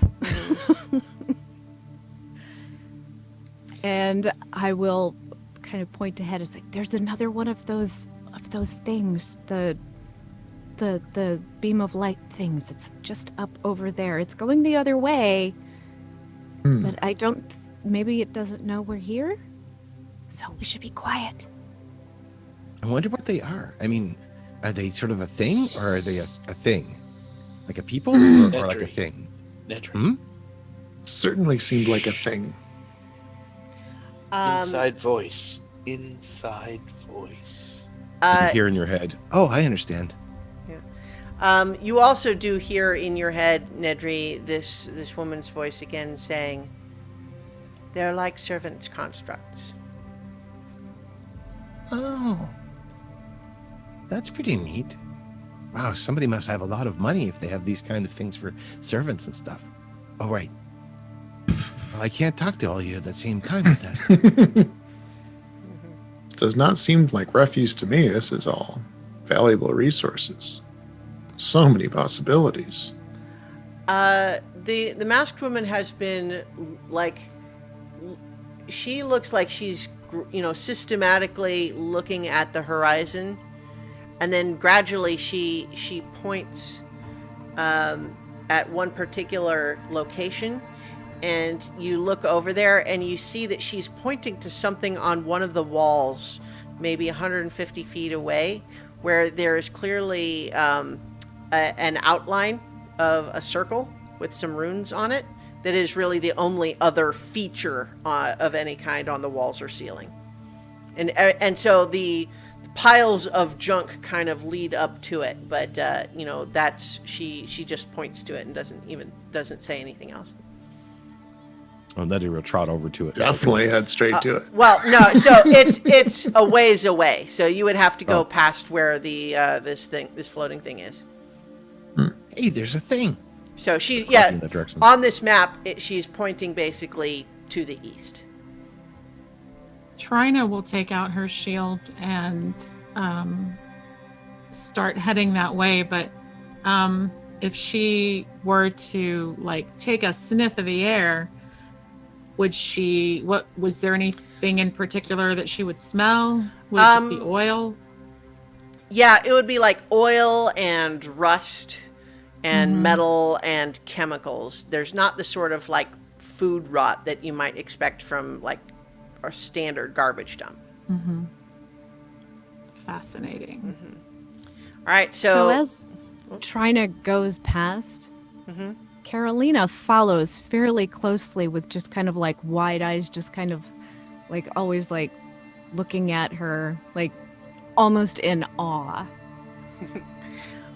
So the masked woman is also following relatively closely behind, but not taking the lead. Who else? Is everyone else kind of... Nedry's kind of double timing it. His little legs are carrying him along quickly. I'm gonna pull out my shield and move up last and check and make sure that there's nothing coming up behind us. All right. So kind of or something like this. Yeah. All right. All right. So as you're kind of making your way in this direction, you do spot where the path through all of this garbage does seem to split, and there is one of these little buzzing drones. And as you get within about 30 feet, it stops in the direction it was moving, rotates in place, and then it starts moving towards you. So we're rolling initiative again. Uh-oh. 19 for Trina. 19 for China. 8 for me. Okay. 9 for me. Oh, excuse me, that's an 8. Okay. 8. Sequential. 13. There's 13. Nedry. 15. Okay, and then 15. All right. Masked woman gets a 6. All right. Did I hear correctly? Carolina and Zinhorn both had 8. Is that right? Correct. Yep. So what was your dexterity, Zinhorn? Low. All right. 8. All right. So you're going to be after Carolina then. Nedry's going to be first. Oh no, excuse me. Trina first. Trying to be first. Trina. Yeah. I have been wanting to make that joke all night, and Christiana just stole it. Well, As terribly DM, it is sorry. her right. We shall give that to her. Looking for the opportunity, couldn't get there. Oh, well. All right, so we've got So Trina, you are up first. So she's going to move up to it and attack with her scimitar. All right. So Oh, you're. Oh, go ahead. I meant to say, can she put her shield away and then also attack with her dual weapons, 2-weapon fighting, I mean?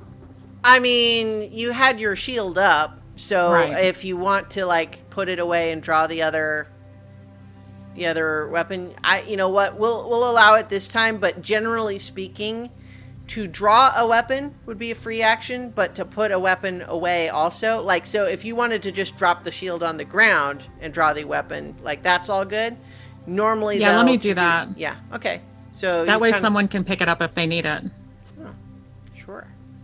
All right. So we'll just say you've got shield on the ground for the moment. All right, and then you're going right up to it. All right. Yeah, she's going to attack with her scimitar. Okay. And that's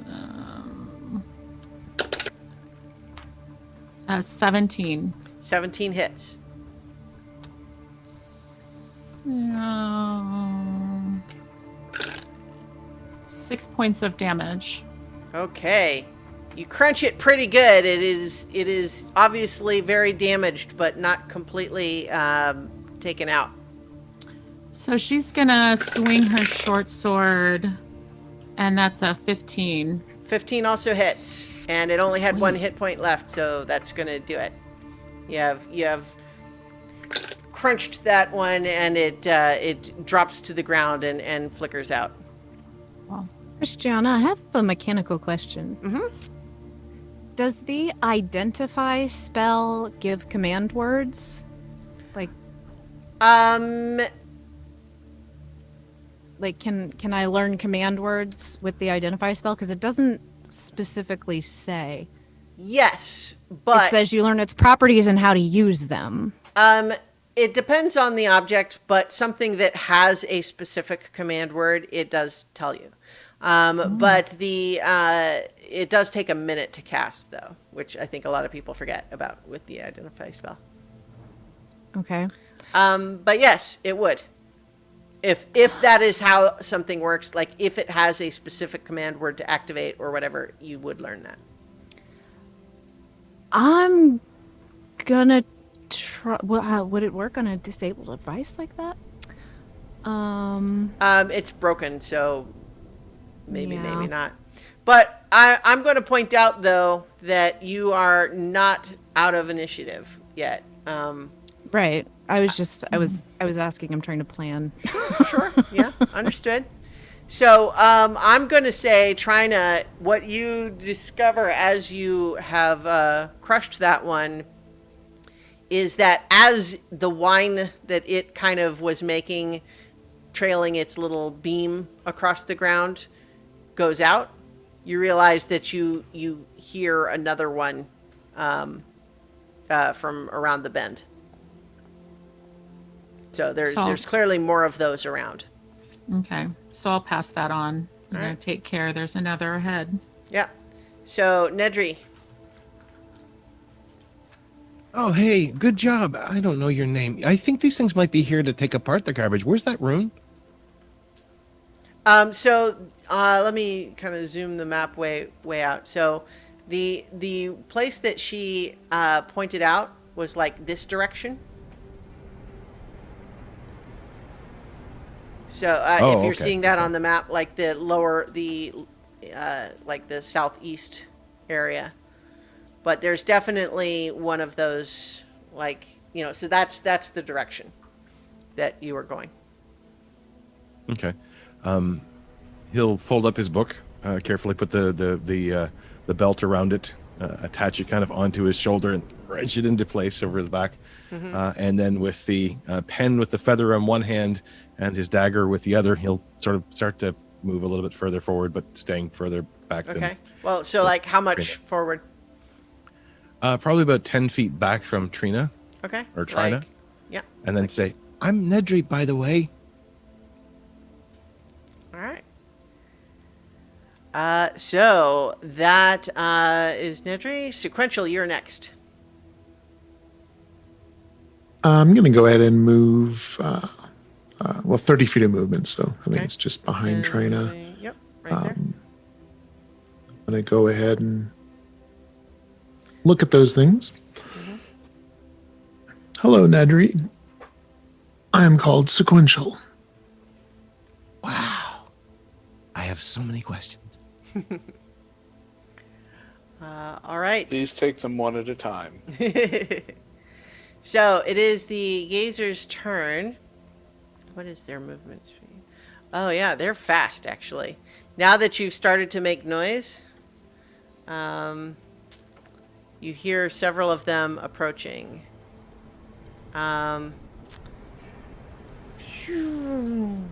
Flies up quickly, and so one comes around right there, and it's going to make a beam attack on Trina. Gets a 7, so it misses. It misses. But what about this one? Let's see. That one gets a 9. Misses. Yeah. Well, there's one more. Well, let's see. 10, 20, 30, 50, 60, 70, 80, 90. That one, I think, can't quite get to where it attacks, but you see that there's another one coming around. But it doesn't attack this turn. But yeah, you see there's 3 of them coming your way now. All right. That is their turn. Carolina, you're up.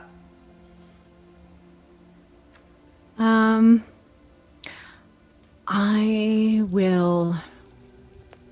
I'm gonna run up to Sequential and say, if we can hold one for a minute, I can figure out how to stop them. But that's a big ask. So maybe Smash is a backup plan.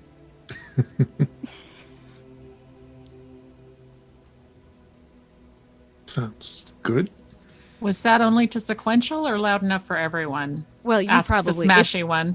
yeah. If you were you're standing right by him, so you would have heard it too. But Okay. yeah. All right. So are you taking any other action or just...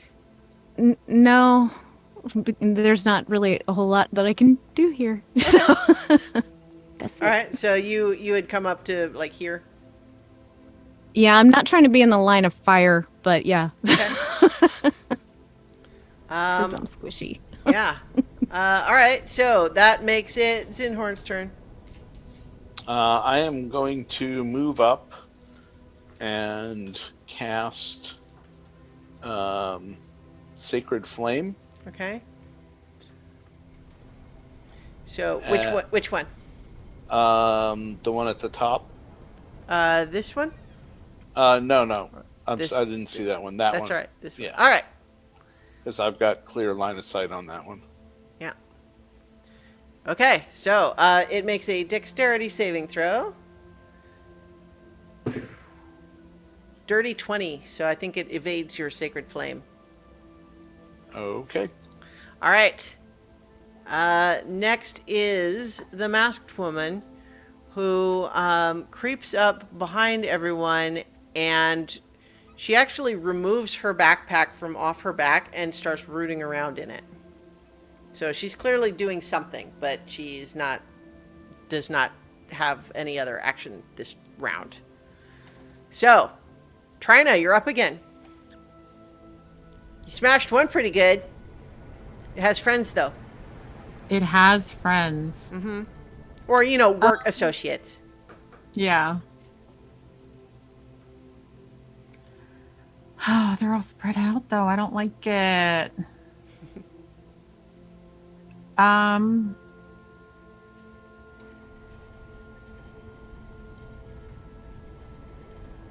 She is going to. She's going to pick up her shield. Well, I mean, you And left it back there, but she Oh, can go back Did to I get it. Okay. All right. Then she is going to. Well, I guess you could have carried it up to where you are. And No, then that's dropped fine. it. That's fine. All right. So she's going to hold her action. You know what? We're still working on that. You can have your shield. That's fine. You got your shield. Okay, so she's still going to hold her action with her scimitar Okay. and attack the first one that comes in range. The last two that attacked did it from where they are. Oh shit, that's right. Yeah. All right, F it. She was going to meet shield for everybody. She's just going to run at the one in the middle Okay. of the three. Yeah, you can get to that one. Not dashed. She's not using her action. Yeah, I know. So I'm she's just gonna- saying. Yeah, you can get to that one. She's going to swing at it with her scimitar. All right. Just, we only need one, and all three of them will be shooting at us, so that's not going to work for her. That's too much risk. So that's a 23. Hits for sure. And 7 points of slashing damage. All right. Yeah, you just knock it out of the air. Just crunch.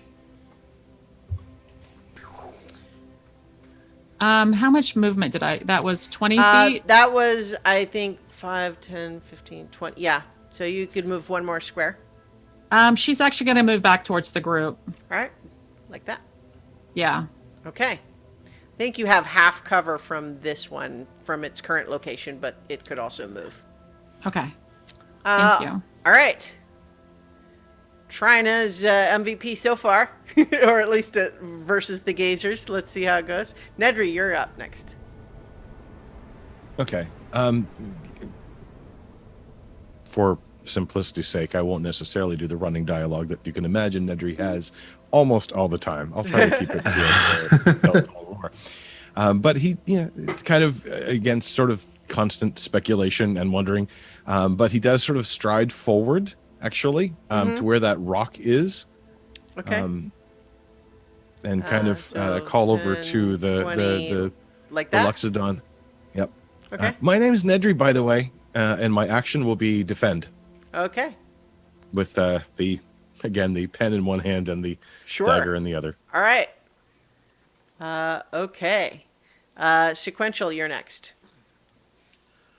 Let's see. I will go ahead and pull out my crossbow, which is a 60-foot range, so I will shoot the one straight ahead. Okay.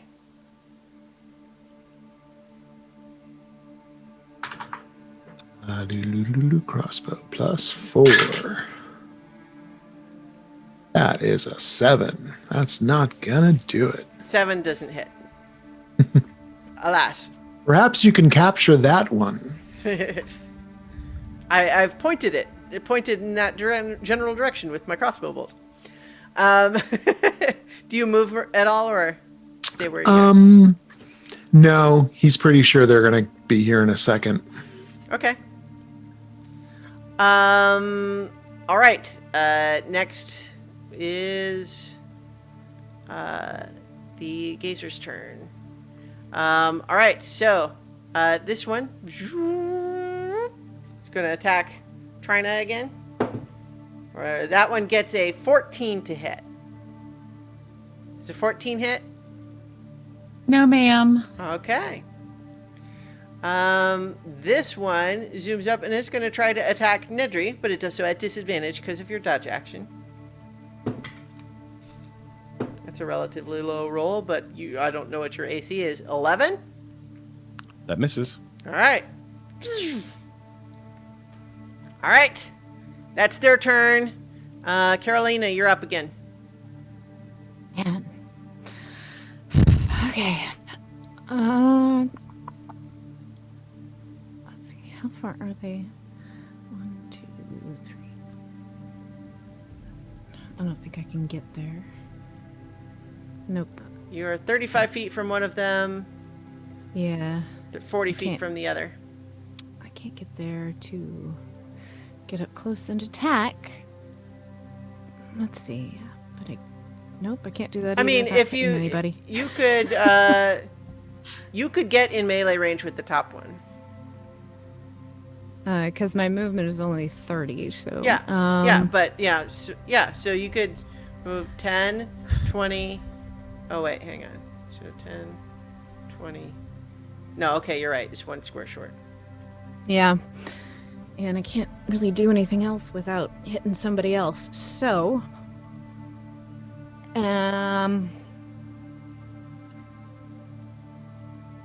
Yeah, I don't have a whole lot here. I guess if one moves, can I hold movement and action or just action? I mean, no, you can't yeah. hold movement. Yeah. I mean, do you want to? You can. Nothing I can do. Well, you could move to where you would be closer next time instead of finding next turn you're in exactly the same situation. Yeah. I'm going. Yeah, I'll move up. I'll move up between Nedry and Trina. Like that? Yeah, Okay. I'll do that. All right, and then holding what action? I've got my rapier out, so if one gets close enough, Great. I'm gonna stick it with the pointy end. Yeah. All right. Good. Okay. Zinhorn. I am going to move up next to Nedry to below him, All right. and I am going to attempt Sacred Flame on the one in front of the two of us. All right. It makes another dexterity saving throw. They're rolling high on those and low on everything else. So apologies, 22. It's zipping and fast. So these things are very fast when they want to be, and so they're quickly evading those sorts of. They're good at dexterity saving throws is the mechanical answer, but they're zipping around very quickly. All right, that is your turn. The masked woman, whose name I'll eventually tell you, so I can stop calling her the masked woman. Comes up and she points a different wand-shaped piece of metal at the lower one, and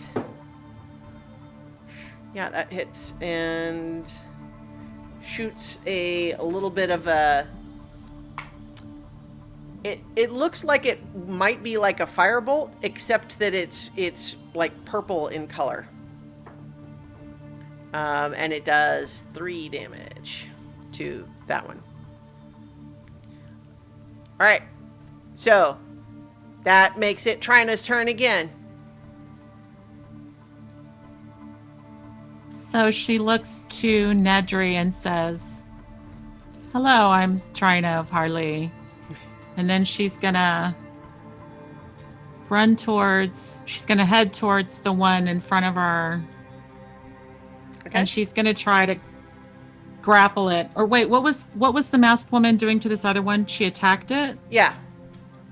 And how did it react? I mean, it got damaged. Okay. Yeah. All right. So she's going to attempt to grab it the way she had grabbed the one earlier. All right. Blanket grab. Mm-hmm. It gets a 7, so probably you're going to do okay. That is a 10. All right. So yes, you have grappled it, and you're attempting to hold it so that it can't point its laser at you or any of your friends. Yeah. I'm going to use my movement to bring it back to... Yeah, so you can only move another 10 feet back. That's fine. That's cool. Like that. All right. And making sure to have the thing pointed at the ground, so if it does burn through the blanket, her second blanket. Well, yeah, I was assuming you were just grabbing it in your hands, unless you want Yeah. to say you used another blanket. It burned up. You She'll just use her carry- hands so that she can make sure that she's got the beam going into the ground. Yeah. Okay. All right. That is Trina. Nedry, you're up. Wow, that's pretty cool. Nice to meet you, Nedry. My name is Nedry Trina. I think you could point it at the other one, and I'm going to walk forward up to the other one. How far up from the ground are they? About 4 feet. So a little over your head. It's actually really hard.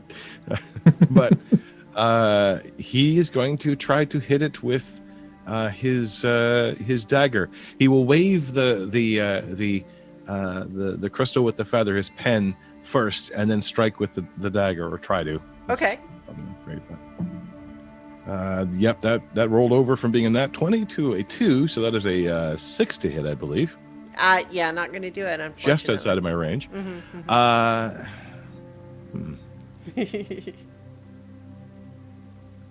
I missed it. I'm sorry. I'm going to...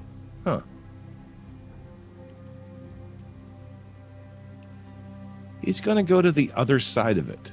Okay, like that? Yeah. All right. Okay, so that is Nedry's turn. Sequential, you're up. Would move above Zinhorn. Have a clear line of sight for another crossbow attack at the one next to Nedry. Okay.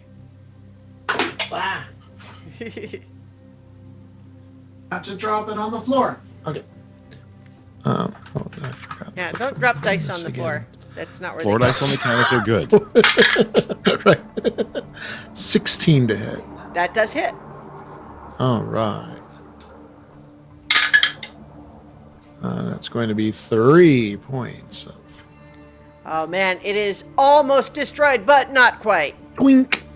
It is really sort of like wobbling in its hover, and the little beam is sort of flickering in intensity, but it's still going. All right, that makes it the Gazer's turn. I think that the one that Sequential just attacked is going to attack him back. Gets a natural 1 and just explodes. Yeah, so it clearly had some critical flaw in its, or it not. I guess like you guys shot it and hit it, and it got damaged. It wasn't really a design flaw, but somehow, it failed so badly it blew itself up. That wasn't me. The other one is going to try to escape Trina's grapple. Naturally. It rolled pretty good. So what's your athletics check? 22. It got a No. 21. It got what? It got a 21. Ah. So That's you got close. a 22? Mhm. Yeah, okay. So it almost gets away from you. It's like, whoa. But you still have a hold of it. All right. That makes it Carolina's turn. Well, she's got a hold of this thing. Mm-hmm. It looked a little wobbly for a minute, Yeah? but I'm going to give this a shot in case we run into anything else. Okay. But it needs to stay there for a minute. All If right. anybody wants to help, Yeah. that'd be great. And I'm going to use Identify. So if it's marked as a ritual, does it have to be used that way? It means that if clicking on this thing and it's not doing right, anything. no, what that means is that if you spent 11 minutes, meaning 10 extra minutes, you don't have to use the spell slot. Okay. But if you want it to take only 1 minute, which I would guess is what you want, then it does take the spell slot. That's what it means. Yeah. I don't Can think be we can hold cast it as for a 10, so Yeah, it's trying to get away. I'm going to burn it. Yeah, so without us literally sitting here and rolling 10 rounds of it trying to get away, especially with everybody's help, I think that you are capable of doing that. And what you discover is that the command word, gosh, I didn't come up with the actual word. Yeah, the command. How about this? The command word is "sen," but that's a word that you don't know it. It might be from a language you don't know. Okay. So you So know the how command to word say is it. Sen. Yeah. And then when you do that, the little beam of light, ding, and it just drops. And like, Hey, and that's so I pretty mean, you know, cool. like everyone's still holding it so it doesn't fall to the ground unless you let it drop, but it's no longer trying to activate. So now we don't have to fight any more of them. And my new friends don't Fascinating. have to get hurt. That's Thank pretty you. cool. What's the word? How did you do that? Can I learn how to do that? Can you show me how to do that? My name is Nedry. Hi. That's a lot of questions. Technically, only 4 questions. One I was think a the statement. most important is what is the word in case we are alone with one. The Well, you word all is heard her say it send. this time, yeah.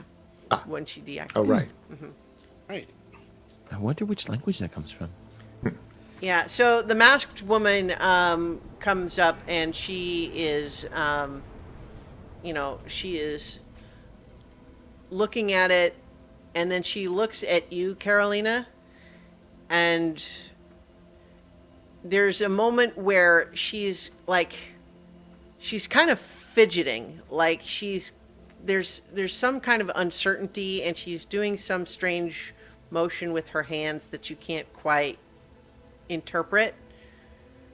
But then you hear in your head, that was good. And then she grabs it and she goes to start putting it in her little backpack thing. You're funny. Okay, so where's the exit? So yeah, Exit. No, there's the thing over here. yeah. So the place that the only place on any of the walls that looks any different at all is kind of around this corner to the southeast here. So is Nedry's everyone already going that marching in way? that I would guess. Yeah, definitely. Head So- on there. I Sure. want to read those glyphs. Yeah. So the magic circle that's there does look similar in many respects to the one that was in the pit, but different in some key respects. There is no greenish black stone in the center of it, and there is just to one side a hole that looks like it's a round hole, but it's in the position that you might expect like a key to go. But otherwise, it's clearly a magic circle of similar design. But the other thing that you notice as you're standing there is that to the north, there is clearly an area that seems like it's been sort of cleared out a little bit more and is a little bit cleaned up in a way that would seem like conscious, and like everything else seems very sort of haphazard, but to the north it seems to be an area that has been like, a space has been cleared in some way. Nedry opens up his book, folds his legs, and starts to sketch the runes around the circle. I would like to sneak up to the corner and kind of look around, being very sneaky. Sure. So, like, just Yeah. around the edge of the wall, because Okay. I don't know what's over there. Very Could be sensible. more of those things. Yeah, go ahead and make a stealth check. Let's see. Oh, hey, I am not terrible at those. That is an 18. Okay. You creep up very quietly. You avoid several different things that you might step on that would make noise, or, you don't catch your clothing on any of these little jagged bits of rusted metal here and there. You look around into this area, and what you see is a couple of things. That you do see a space where it does look like someone has gone to some degree of effort to make almost like a sort of rudimentary living space in this area. But in the center of it, you see a large sort of, it looks like the scary Big Brother version of those little things that you fought. It's much bigger, but it is apparently deactivated. It looks very damaged, and it is apparently inert, like it is just laying on its side on the ground, not moving at all. And it looks like it's been damaged. But shortly just past that, there's not a token for it or anything, but you see what looks like a skeleton in some half-rotted robes. Okay, so I'm going to go back, and I am going to... Sequential might seem to be very interested in these things, but I guess everybody can hear. So I will tell them what I've seen, and that it looks like there is a very large one of these constructs, but it looks damaged and deactivated. Yeah. So while you're having that conversation, the masked woman has taken out the same sort of little metal probe thing that she used, that kind of got you all stuck in here, and she goes to the little hole that's to one side, and she sticks it in very confidently, and then seizes up as lightning jerks into her and blasts her 10 feet backward, and she lands unconscious, with her hand sort of smoking. That's unfortunate that I used my last spell slot. Well, no, it was useful for sure. I wonder if that was intentional. Can anybody help her? I am going to go and do Cure Wounds on her. Okay. Yeah, so you do that, and how many hit points do you give her?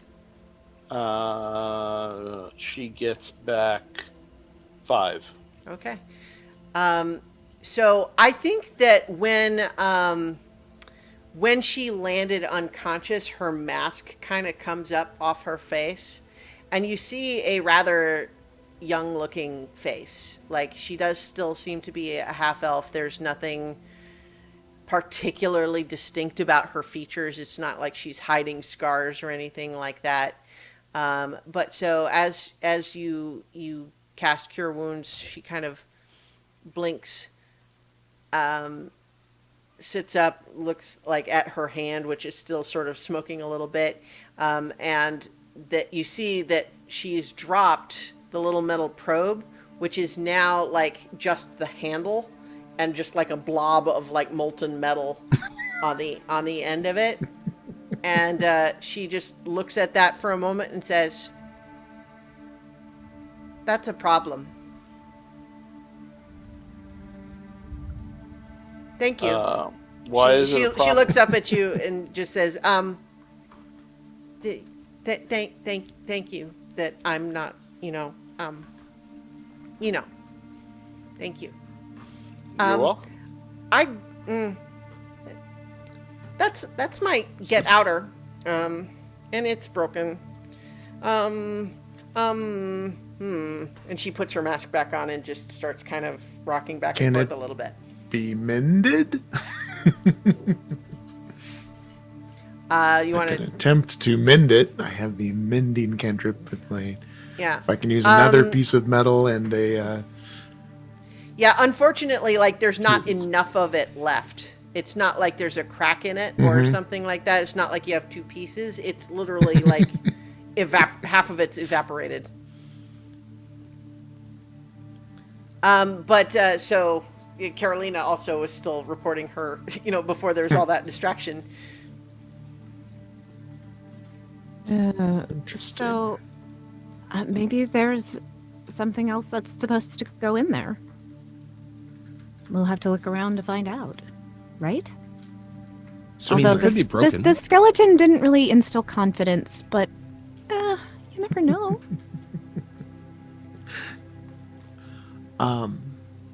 It had ropes? Trina is just going to go stand next to the masked woman, not say anything, not do anything, just stand next to her quietly. Okay. Just ready to do anything she needs. She's visibly upset, so she doesn't want to add to it. Yeah. So Nedry's can we, twisting in 4 places at the same time. He's like, oh, there's something over there. Oh, wait, there's something I'm drawing in front of me. But wait, there's a person over there. Oh, she seems like she's hurt, but she's okay now. All right now. Yeah, he's messed up. can we craft another tool? She, at that question, she kind of stops rocking and just says, maybe. I don't have my tools here. I don't know what else is here. And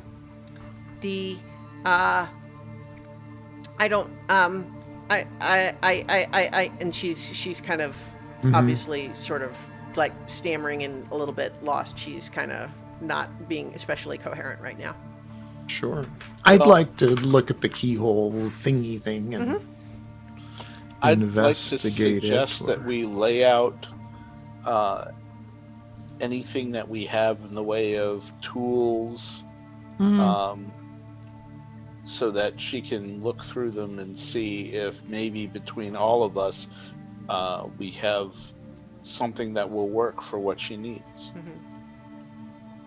So, sequential, as you look in the like the keyhole thing, make an Arcana check for me. 19. Okay. You think, looking at it, that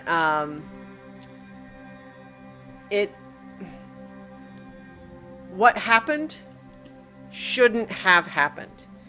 Based on the way the rest of this sort of circle is constructed, like there's no reason that that shock should have happened. So you think that whatever made it do that is something that's not how it's supposed to work.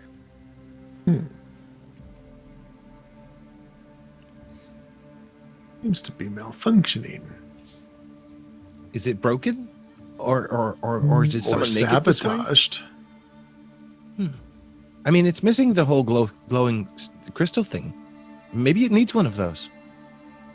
My dad could tell me, but I don't really know anything about this stuff. Maybe there's something we can, look around for spare parts? There was that busted, machine back there. Maybe Yeah, a something couple there would be busted. helpful. Yeah. I think that's most likely. It looked like the whole area had been cleared, at least a little bit, for like someone was living here. So there might be something useful. What was it supposed to do when you put your rod into that and you got shocked? Well, so the circle activated when I probed it in the Cunning Oath Inn tavern, and it surprised me because circles of that type would usually only transport anything that's on the circle within its boundary, but it pulled all of us here, which clearly was a modification of its original magical effect, and I don't know why that would have been modified. Seems dangerous, but it may have been a trap, like a trap, and so if that it was a trap, it might be why the exit is also trapped.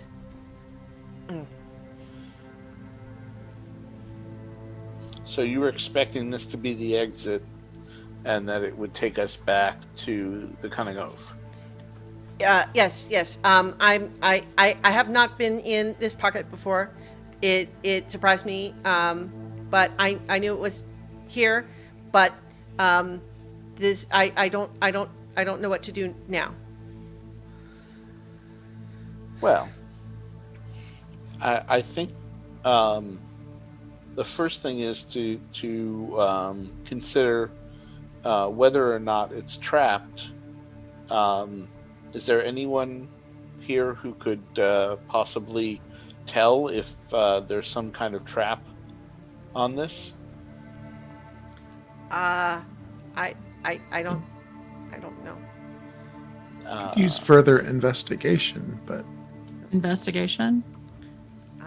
Or does I did somebody an have fine Arcana tracks? check, so I don't know if I can do an investigation check. separately. I think you think that it's unfamiliar enough in its design that you don't think you can tell more about Yeah. it just from looking.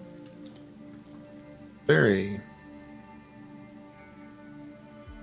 Seems more magical than practical. I don't know that we're going to have an answer. I mean, it seems pretty practical to me. It's kind of magical, but kind of not magical. I'm not really familiar with this stuff. Master says that I should probably wait on a lot of this stuff, but I've got all the pictures now and I can study them, and maybe I could make one of these. And if I could make one of these, I'd know how to fix it. Except that would take me a long time. So maybe not today. But there was somebody in robes. Maybe they have a thing like she has. Mm-hmm. Maybe. I think we should move carefully in that direction in case I stomp off in that direction. the nastier, bigger, uglier version of those little things actually is playing dead. So to move things along just a little bit, like you guys, even if you're being stealthy, there's nothing that like activates as you move into this area. But as you move into this area a little bit more, you know, to see things a little bit better, it definitely looks like there has been, you know, there's the partially, you know, damaged inert construct thing. There's the skeleton, but then there's also along like the back, you know, wall of this whole little area, there does look like there's kind of been a rough, like a space cleared out along the ground. Like there's no workbench because there's not furniture, but there does look like there's a lot of specific devices that still kind of look pretty junky, but have clearly been like culled out from the piles of stuff and set aside, like maybe someone had taken some time to search through the piles and pulled out specific things, but you know, they're all kind of lying in a row. But you, as you all get a little closer to, I think you notice that there is on this skeleton with the robes are mostly sort of decaying away, like it's been here for quite a while. But there is one, there's a scroll case that must be enchanted because it seems in perfect condition. Ooh, I want to take a closer look at that. All right. I found something. It's ready. Do you open it? Sure. It does not contain a magical spell scroll, but it contains what appears to be a letter. And I will read the letter to you now. Well, okay. How do you guys feel? Would you like me to read the letter, or I could send it to whoever would be standing there holding it for them to read? What do you think? I'd prefer if you just read it. All right, I'll just Yeah, same here. Okay. So, the letter says, and it's a couple of pages, but it says, "My dearest Isilda, it is my fervent hope that you and I are reading this together and laughing at my foolishness and propensity for melodrama. If that is not the case, then I am deeply sorry for the distress that finding me may have brought you. I write this with the hope that I may yet escape this trap, but I have my doubts. In the event that I do not succeed, I pray that Marishka's grace will allow you to find me, and that my dying words will not go unread. For above and beyond my wish for final words to you, my love, I have a dire warning. Although I cannot prove my case from within the disposal, I believe that my laboratory was sabotaged and that my death here was no accident. As there is no longer any point in secrecy, I will share that my method of accessing the disposal was the midnight stone in the circle marked on the floor, with the command word Basur. Everything within the marked circle would be shunted here. However, on the night of my mishap, I was not within the circle and did not issue the command word, but nonetheless found myself drawn through the buttonhole, along with much of my laboratory equipment. I cannot verify this from inside, but I believe the stone was tampered with. Its radius of effect and magical trigger altered in such a way as to deliberately trap me inside. Likewise, the command word to open the buttonhole from inside has been changed, and so I am trapped. It was sheer cosmic perversity that led my cosmoscope to crush my leg when we landed. The pain was almost enough to make me wish for Bethel's cruel ministrations. Almost. You, just as an aside, you do notice that the skeleton does have one leg that the shin bone was broken. Continues. I apologize if the jest seems in poor taste, but the irony of my ending up here, stranded among the wreckage of my own failed experiments, is just too powerful to go unacknowledged. Forgive my tangents. The critical component of my warning is this. If the enemy has the means to breach my laboratory's wards, then Dinuther is no longer safe. Taking me off the board can only have been a trial run, and you and I know the real prize they seek. The safety protocols and the security measures that we put in place will not protect them if the wards do not hold. I mentioned hope above, and in case you are now trapped as I was, I share my one remaining hope with you now. The disassembler has a feather crystal in its heart. If it could be removed and set to resonate in the buttonhole mechanism, it could collapse the pocket. Naturally, this will be a violent transition, but I know no other way that we might escape, short of simply guessing the new command word. Alas, the disassembler is one of the old models, and thus will not surrender its heart willingly. And so, my dearest, when I have completed this letter, I will attempt to prise the crystal from the disassembler's heart, crushed leg and all. I hope that you are suitably impressed with my gallantry, even if this letter's continued existence suggests an unfortunate outcome. Reminds one of probabilistic incantations with Professor Tinthis, does it not? If I am to die here, know that it is with love for you and for Dinuther in my heart, and a desire to protect you both at any cost. I pray that my warning does not come too late. I pray that you find love and happiness in my absence, and I pray that we will walk together once again when our souls find their eternal rest. But then, I am sure that we are back in my laboratory and you are reading this to me aloud, laughing at my blushed cheeks. So then I ask you, please kiss me and forgive my maudlin sentiment when I thought I might never see you again. I love you, Alistair. Aww. Carolina's just kind of like, that's so sad. That's really sad. I wonder if that's the disassembler over there. Tragic.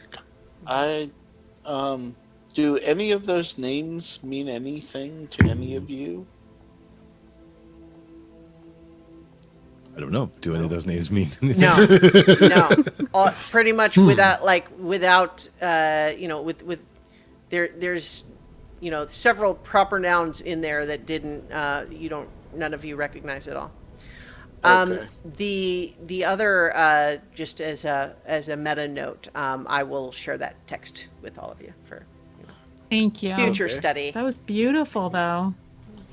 It was. Now, I guess in character, Nedry would kind of press the letter into the back of his book, Mm-hmm. so it's nice and flat and kept there and safe. Well, you could also put it back in the scroll case, but whatever. You do have a Oh, no, he's magical taking- scroll he's taking case the scroll now. case. Yeah. I think that this must be the disassembler. Indeed. It looks like he has done some damage to it.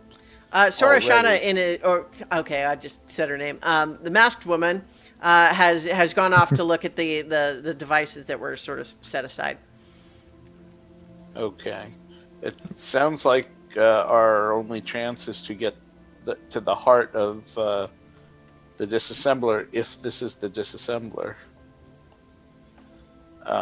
I'm Yeah. guessing it is. Does it look like it was attacked by him, a person? It looks like make an investigation check.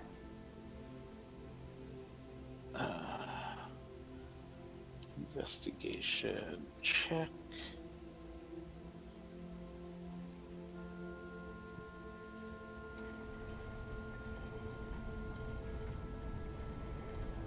I got a 6.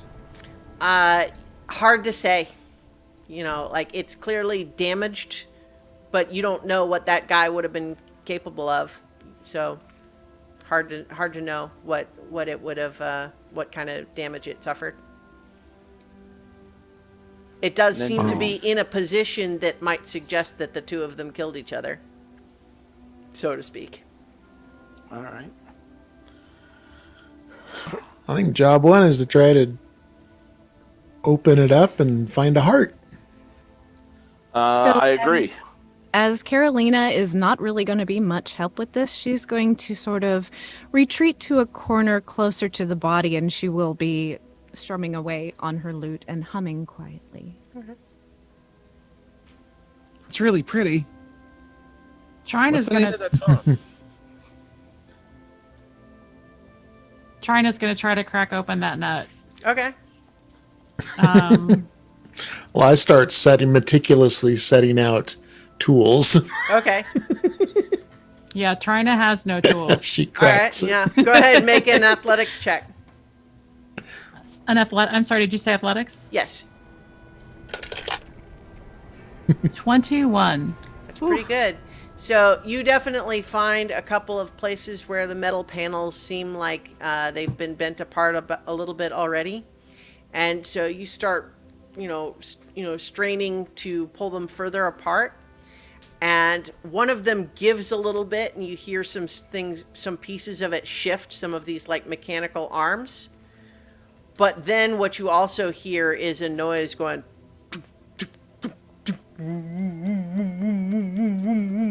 And the thing starts to lurch and move. And we're rolling initiative again. But Yeah. natural 20. Ooh, nice. So 21. 20, not natural. Okay, hold on. Same. 7, which is a 6. Hold on. Okay, I'm going to need everyone to say it again. So Trina, 21. 21. Nedry? 4, completely unnaturally. All right. Sequential? 20. All right. Carolina? Also 20. What the heck? I keep matching initiatives with people tonight every single time. What's your dex She's a mimic. sequential? I only have +2. Okay. So Carolina's going to beat you.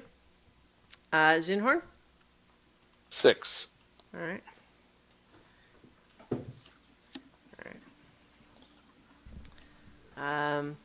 Yeah, so sneak preview, although she hasn't, the masked woman has not told you her name yet, so you don't actually know, even though I said it out loud. That's a spoiler warning. She got an 11. All right. So, all right.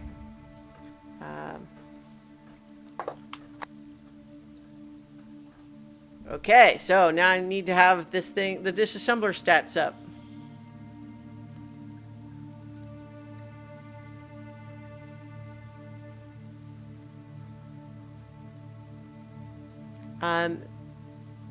Certainly this thing, as it sort of spins back into activity and begins to, lurch upright, it is clearly still very damaged. It is not at its best. But it's gonna get to 17 initiative. Okay, so Trina, you actually are able to react first as this thing starts to move within your grip. So how big is it? Like, what does it look like? It is bigger than you. So Okay. I would say the central sphere body, like, it would be about, like, if you tried to put your arms around it, you could get about, like, halfway around. Oh, okay. So it's huge. Yeah, it's pretty big. It is Um, large. So there's a place though that's pried open already that looks like it's an opening. Yeah, it's clearly damaged already, as mentioned. but it does look like it is, not completely deactivated. Is there a visible weapon, like a... It has claws at the end of these sort of mechanical arms, but the claws seem to have some sort of unfamiliar, like there's some sort of fancy mechanism associated with the, like emitters or something on the ends of the claws. So you suspect it does more than just grab, but you don't know what. She's gonna take both hands with her on her great axe, and she's just going to swing as hard as she can at the center mass. Okay. Go ahead and make your attack. I don't know if that's the right thing to do, but that's what she's gonna do. That is an 18 to hit. 18 just hits. Oh. Okay, and so the great axe. 1d12, you guys. I'm so excited. Oh, so 7 points of damage. I only rolled a 4 with a d12, but 7, you said? All right. Comparison, that's all of my. Okay. So you have attacked it. Hiya. And then next is Carolina. Well, still loot in hand, and kind of like, what? She will look once again to Trina and sing a bit of a song. Oh, she walks away, cadence of water, the loyal and brave. Oh, she walks away, no matter the peril, the day she will save. Through amber and ashes she will not be swayed. When the battle is over, she just walks away. And you have a 1d6. Yay! All right. Thank you. Trina is just like mesmerized, her ears just quivering. She loves it. Oh, we lost someone from the call. Paul. Do-do-do-do. Yeah. Yeah, I believe. All right. Let's see. We've got some messages in the chat. Okay. All right. Okay. So those are not. All right. So hopefully Paul will be back shortly. I need to make the version of the little layout different so that it doesn't disrupt everybody. But so we'll just have to soldier on for the moment. Hopefully he'll be right back. So that was Carolina's turn. Next is Sequential. Sequential's going to move basically down, well, just south of the construct, against the wall, though, so it's, I guess that's what, 5-10 feet away. As he prepares a special crossbow bolt, has some kind of like wires around it, and launch that at the creature, which mechanically is a chaos bolt. Okay. Which, let's see. Oh, wait, that's the wrong spell. That's the right spell. Okay. Undulating, warbly, massive chaotic energy. Making a ranged spell attack, right? Wait. Yes, make a ranged spell attack.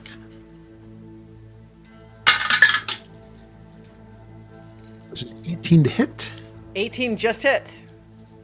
Yes. Target. Let's see. It does 2d8 plus 1d6. And I will say the green d8 is going to determine what type of damage it is. All right. It's fire. Okay. 5. So 9 points of fire damage. All right. Okay, so you clearly have, you know, the bolt flies out of your cross. You're still shooting it with a crossbow, or? I mean, it's the flavor. Okay. So Paul has texted to say apparently his Mac was running on battery. So. Oh, But yes, the fire, explodes out on impact and fries some of these components, and you see it's smoking from the inside now. All right, now it is its turn, and it is going to reach one of these claws towards Trina.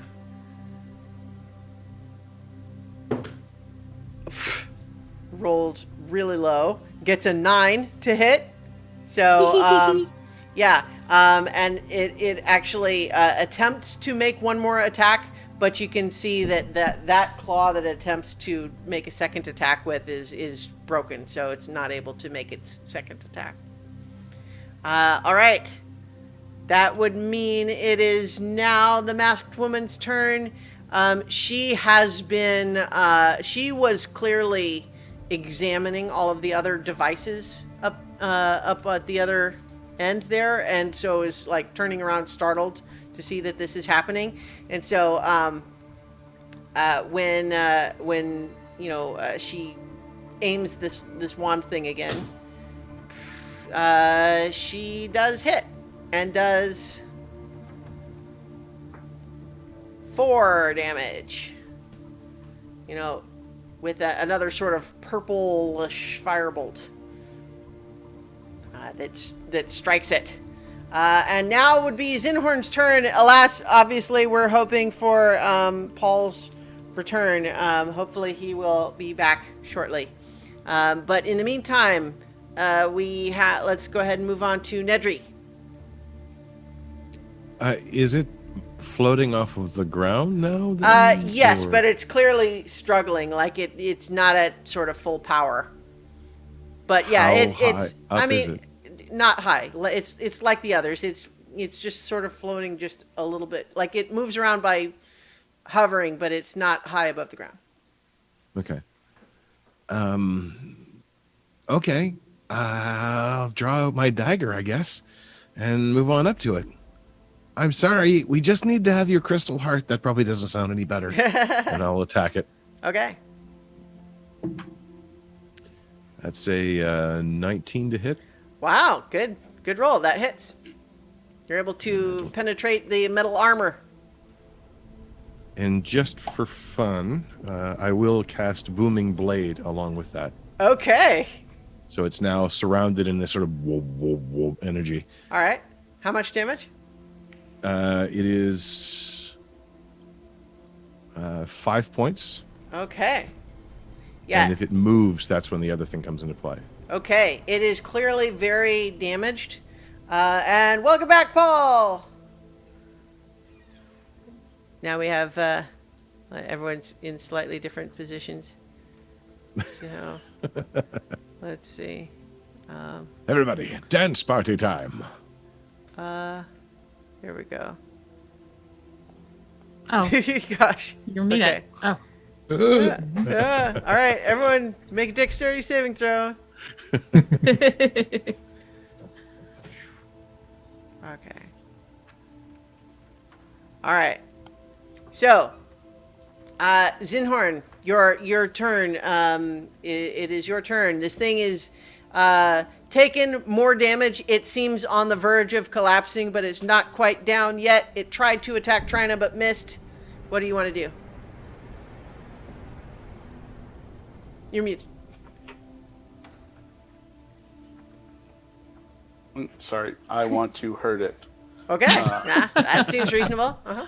I will hit it with my my mace. Okay.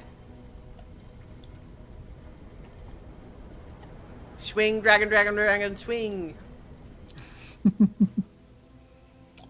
I rolled a 9. Unfortunately, your mace just clangs off of some of its metal armor where it is not damaged. Alas. All right. That makes it. Oh, okay, yeah. That makes it your turn again, Trina. Can I see inside of it? I mean, kind of, but it's sort of moving and around and spinning, so like it's not like it's just got one really big obvious weakness. Like it Okay. still has an AC that you would need to meet in order to sort of attack any part of it. She's gonna swing her great axe again. All right. That's a 15. Unfortunately, yeah, you're one. Oh, but you have And- your inspiration, right? 17. 17 is just not quite enough. Like it's Oh, almost shit. there, but like you know that your great axe was just about to penetrate this gash in its armor, but then one of the arms kind of just knocks your blow aside at the last moment, and it just glances off the armor. Carolina. I mean, I could do another snippet, but instead I'm gonna run up and stab it with my rapier. All right. See what happens. All right. And that's not gonna hit. Not even close. That's a 10. Yeah, I think your rapier makes a Nope. sort of like a boing Ding. sound as you go, boing, and it just like it sort of bends against the armor. Yeah. Wah, wah, wah, wah, wah, wah, wah. Yeah. Yeah. All right. That makes it your turn, Sequential. Oh Sequential- shit! I forgot. Did anybody try to use the command word? No, not yet. Yep. Sequential takes this little kind of piece of metal with a lens on it and holds it up and delivers a 60-foot ray of frostbite, causing it to make a Constitution saving throw Ooh, versus 13. Constitution, huh? It's relatively good at Constitution, except for it being, so damaged already. But okay, it rolled high. Does it still make like half damage or? No, it's a cantrip, so Okay, yeah. So, 13. So it gets like really cold. It gets a cold spot that Yeah. starts, but doesn't really do anything. alas, Dissipates. Yeah. Yeah, it rolled 23 on its Constitution, so. Okay, yeah, this thing has got its turn again, and so now it sort of turns around, and I think, let's see, I think it's gonna, who actually heard it last? That was probably Nedry with your dagger. So, it doesn't need to move, though, to attack you, I don't think. So the booming blade doesn't trigger unless it tries to move, correct? That's right. All right. So it's going to attack you, Nedry. So it's 2 attack rolls that it's made so far. We're both 2s. So lucky you. Yeah, so it misses once again with its attack. So that makes it Sorashana's turn. Again, you know what? At some point during the small talk, you asked her name, and she said it was Sorashana. Turns out. Did we lose someone again? What happened? We lost Paul Yeah, again? Paul must have gotten dropped again. Ah, Yeah. okay. You know what? How about this? I can do this.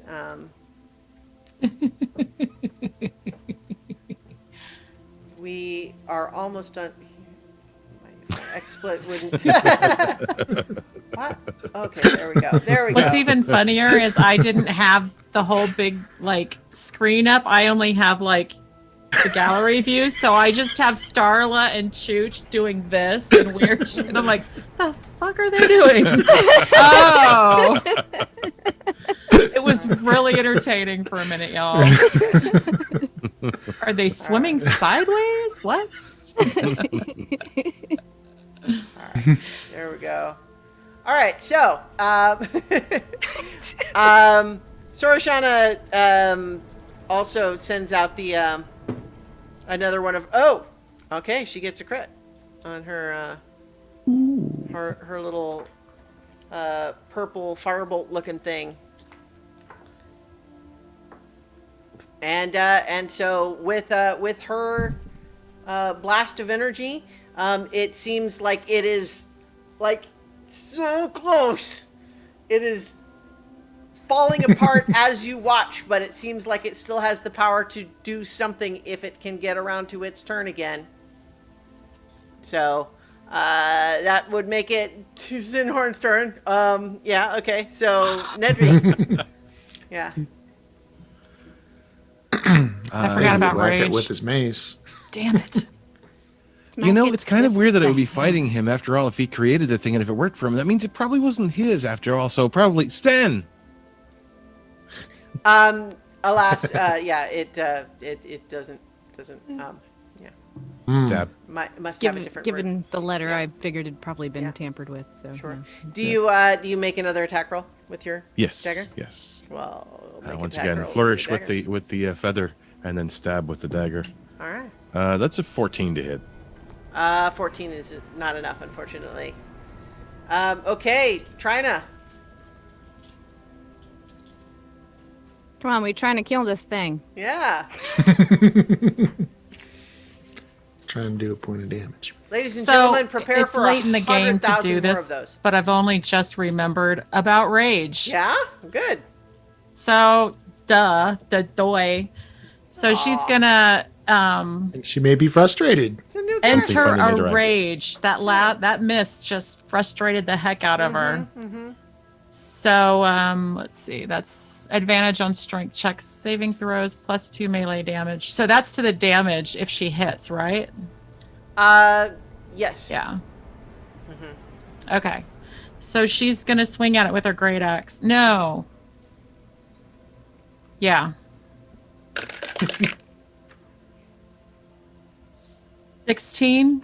16 is not enough, unfortunately. Fiddle-dee-dee. Yeah. She's not any happier, guys. No. Carolina. All right. Okay. I don't think this is gonna go any better.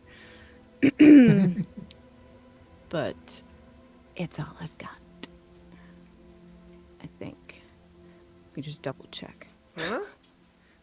Yeah. Well, I have a short bow, but it's fine. I'll try to stab it again. Okay. Ooh, that actually worked. That is a. Let me double check my stats. That is a 24. 24 hits. And go ahead and roll the damage, but it had 1 hit point left. 6. I killed something. Very nice. All right, and then got welcome back, Paul, again. We don't hear you, but It's so weird. I feel There like we I could are. hear the Yeah. swearing all the way here, though. As he ran around the house trying to Can get you a hear door. me now? yes, Yes. Yes. yeah. So, Welcome back. unfortunately, because we had to skip your turn, Carolina got the kill. So That's okay. yeah. So, but as Carolina stabs it with her rapier, she manages to get the point in just the right spot. The thing sort of seizes up and then just drops, once again rendered completely inert. And now that it is sort of rolled back over into a different position, you can see that within the opening in its armor, deep within there is what looks like a glowing green crystal. Is that the thing we need? Yes. Sounds like it. Soroshana, so I also, and if you missed that, Paul, at some point she just said her name is Soroshana, because I kept not like, yeah. So anyway, she introduced herself at some point. She says, she starts like digging into where it's got in there, and she says, yes, the letter mentioned like a feather crystal. Is that right? Is that what it said? And obviously I'm Some kind of a feather, yeah. yeah, the feather crystal. And she comes out with this green crystal, and you could see how it could be called a feather crystal just in terms of its shape. It's got sort of a narrow point, and then it sort of flares out a little bit, and it's sort of long. Like, she says, I wouldn't call it a feather crystal, but I suspected that this is what was being asked for. And she gestures that the point looks like it's about the right size to fit in the keyhole. And then what she does is she flicks it with her finger, and it goes boom. Ooh. If you wouldn't call it a feather crystal, what would you call it?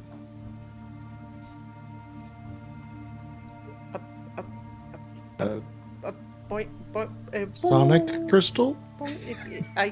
You flick it, and she just hands it to whoever's closest to her, and then she runs back over and she just starts shoveling all of these devices into her backpack. And clearly it's some sort of a magical container, because she is putting way more volume than it seems capable of holding into it. But she's Backpack just holding.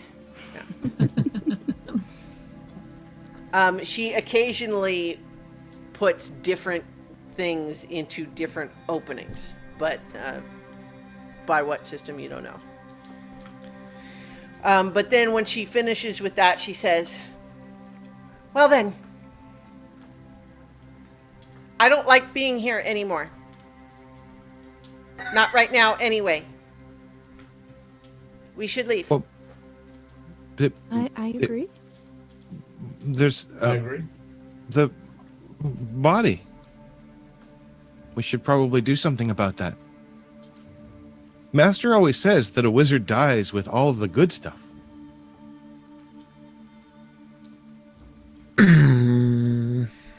Not a wizard that's trapped in refuse. I think the letter was the good stuff. I will do my best to do a funeral rite over the body. And once we are, well, the letter said something about basically destroying this pocket dimension, and that it would violently reappear back where we started. That's our only way out. So do we have some way of bundling up the bones so that the remains can be returned to the family? I mean, probably. I mean, how would you do it? I will remove my cloak and hand it to you for this purpose. I will take the remains, the clothes, the bones, and wrap them in the cloak and tie them into a bundle and strap that over my back. Sorashana nods and says, I suppose if you want them, that's easier. It would be hard to find them afterwards. I get the feeling it would be very hard to find them afterward, yes. And the family may want them if we can find the family. So she takes the crystal back, assuming it's on offer, and she makes her way over to that other portal. And she Be careful. Is everyone just kind of following? Not Yeah. Yeah.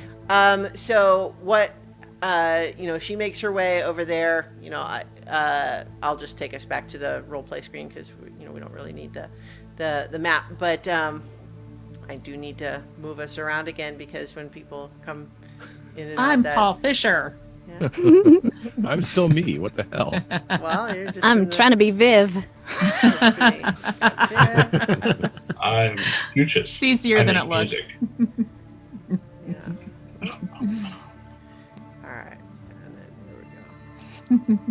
So just as a point of note, Carolina has been following Trina around, just on her heels the whole time. So you make your way back towards the this sort of portal device, and Surashana looks back to all of you and says, "Is everyone ready? I don't always ask, but you helped me, so thank you. Appreciate it. Are you ready?" Yes. Do we have to do anything specific to be ready? I didn't do anything. I didn't prepare anything. I wrote a few Make things sure down. my loot is tightly. She's starting to look kind of Cured. like stricken at all the questions, just like you're kind of overloading her a little bit.